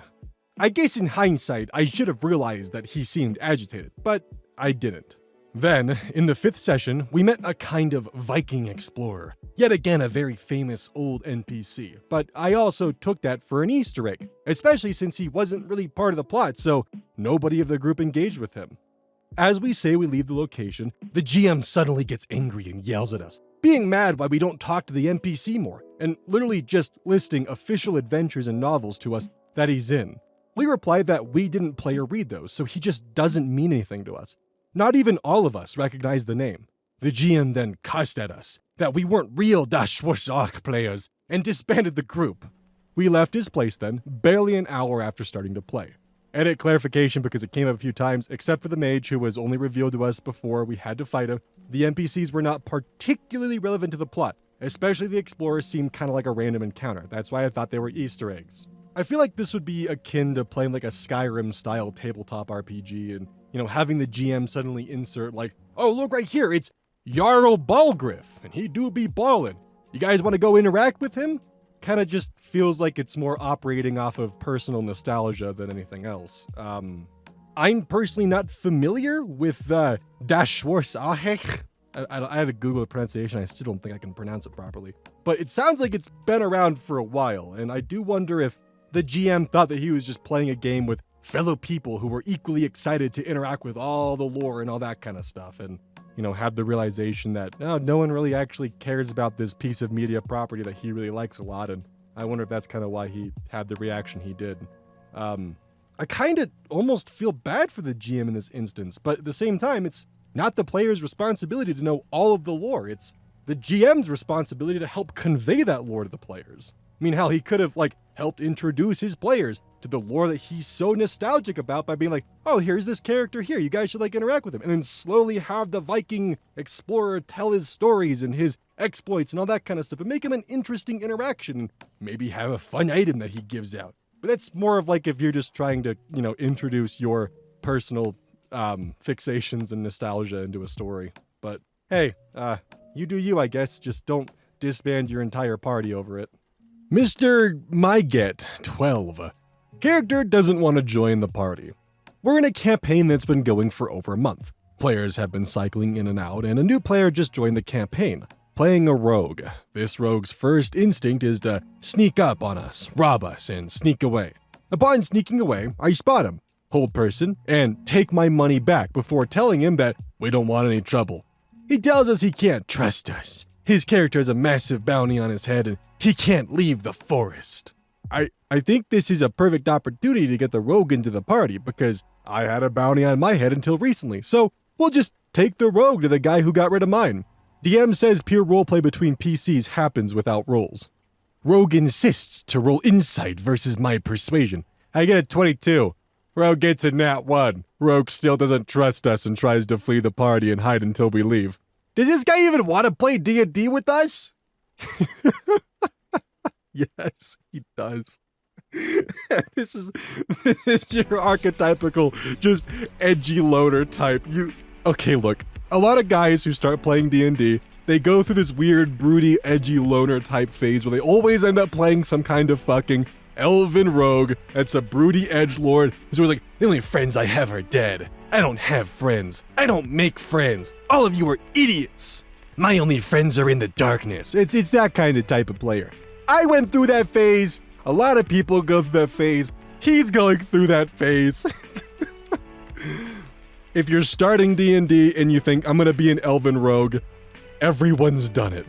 And if you've got someone in your party who's an elven rogue, just try to give them the found family route. That usually works with these types, all right? Celestina, I think. IRL players' true colors came out. Essay warning. Oh boy. I used to play D&D in a shop, which was great for meeting new people, but also leads to a bunch of RPG horror stories. In one campaign, there was a new couple in the store, recently moved in the area. A bit of an age gap between them, male 35, female 19. They ended up in separate games, with the husband joining our table as our GM made a space so they can join in. It was a setup where the world is being corrupted and our efforts were slowing down the efforts or trying to create setbacks before the final battle against evil. So the DM repeatedly had dangerous situations, and even NPCs we had grown attached to getting killed by the darkness. So this player joins, and he picked a hunter. He joined when the campaign was first scouting the possible location of the enemy's bases in the enemy's territory. Imagine a party essentially approaching the gates of Mordor from Lord of the Rings, escorting our wise and powerful mentor who we might as well call Gandalf. The DM was setting up a moment we learn of how terrifying the enemy is, and a "you shall not pass" moment where our Gandalf sacrifices himself to save us. So, when exploring, the hunter pretty much wants to not be involved with fighting the darkness at all. Bad fit for party and theme. Specifying he stays away to maximum range at all times, and during a troll attack, he was firing at disadvantage whilst my rogue was getting battered. He was quickly earning some bad rep as a player with the party with his antics, which led to the horror moment and final straw. We ended up at a cabin in the woods with a family there. There was something going on, and this is a secret, and We needed to learn it from this family. As a party, we were trying to earn some goodwill with them and gain their trust. There was a lot of caginess, but it was proceeding like a difficult social encounter could be. Hunter, again, was not wanting to work with the party, stuck to the edges. There was a DM statement about the little girl in the family knowing something of it whilst she was skirt peeking from behind her mother. The hunter decided this might be a good way to get the information. He started using some honey cakes to lure out this little girl in the woods. Whoa, man in the white van with free candy here on the side style. He was giving such attention to the details of how he was going to lure her out, going quite remote with this little girl, etc. It was very surreal and spoken as if given some real thought, far beyond what you would expect for such a play. The DM had the little girl share her information, but he seemed to continue with interacting with her, to growing unease. The cleric player next to me finally spoke up and said, "Calm down now, Jimmy Seville. Oh, they're British," which kind of broke the tension in the atmosphere. We laughed and made jokes to diffuse the situation, and this allowed to snap back from what they were watching. Hunter didn't look too amused. The DM had the mother realize her daughter was missing, get hysterical, and we, as the party, helped her out. We get to the girl and the hunter, and the mother goes, "What are you doing with my child?" We expected some kind of apology or excuse from the hunter. We take the rep hit, and he shares his information gathered with us, except he doesn't do any of that. Hunter goes deathly quiet and just walks away from the party, not even replying to the mother or any of us asking questions. Right to remain silent style, as if an imaginary lawyer was giving him legal advice. His actions were coming off weird in character and with his IRL body language. We obviously asked him and prompted him to do some actions, but he didn't respond, as if not seeing the point, then started playing with his phone. Cleric expressed his own discomfort with jokes referring to the hunter's character acting like a nonce in this situation and how it was all very sketchy. Shortly after, Hunter's wife came to the table, saying she had a headache and he left with her. Given he was on his phone, we guessed he got uncomfortable with the situation and used her to bail out. And we did make a joke about that. We did feel some guilt about chasing the player away, but we were collectively what the fuck about the experience, and given he had soured us to him with his in-game antics prior to this incident by being a very poor player to the team, it was not a big loss for us, and the campaign continued. Hunter never turned up to the shop again after this, though his wife did return to her table. She left after a month or so. It was around a month after this when the DM was chatting with the other table's DM about both players. This was when we discovered she made a friend on the table, and they got speaking. One thing led to another, and the person on the other table found out some personal information about them. DM, after this conversation, sent a link in our Facebook Messenger group, and suggested we check it out. The link was about the hunter in a newspaper article which was also online, and its coverage is about a city from the other side of the country. Too long didn't read, we discovered he was on the sex offender registry for diddling kids in his role as a church youth pastor. It became clear he relocated across the country to escape his past. As you can imagine with age difference, it also turned out his wife was one of those he met within his role and married her when she grew older. Obviously, the cleric's first response to this was, "I called it, I knew it, it just wasn't right with what he was doing." And yeah, it all made perfect sense in hindsight. We were all very uncomfortable with his play in that scene. It is the very sickening realization afterwards that he knew what to do about luring the little girl NPC in the woods, and his actions around that because he most likely had a very real practical experience of doing that stuff. Also, his response to being called out was actually advice he previously received from his solicitor as well. Sick. Ugh. I don't think I actually have much to say on this one because this one's pretty fucked up. Yeah. Like, I've had players accidentally do stuff that's like really creepy. When you point it out to them, it's like, oh, shit. Yeah, that is really creepy. But this is like, dude got way too involved in the bit and realized that he was outing himself and then slinked away like the coward he is. Hey, welcome to the outro. Don't forget this whole thing is basically brought to you by GamerSupps. If you like caffeine, then I can't recommend GamerSupps enough. Use code Oz at checkout to support the channel. And I do actually use this product. It's replaced all other sources of caffeine for me because I feel good. It doesn't have any of that extra stuff that a pre-workout blend might have. It's with a couple of the extra things to make it so you don't crash as hard. It's good. I like it. Personally, if you really want a good flavor, try the Soda Pressing Pear or even the Dragon Fruit Punch. Those two are my personal favorites right now.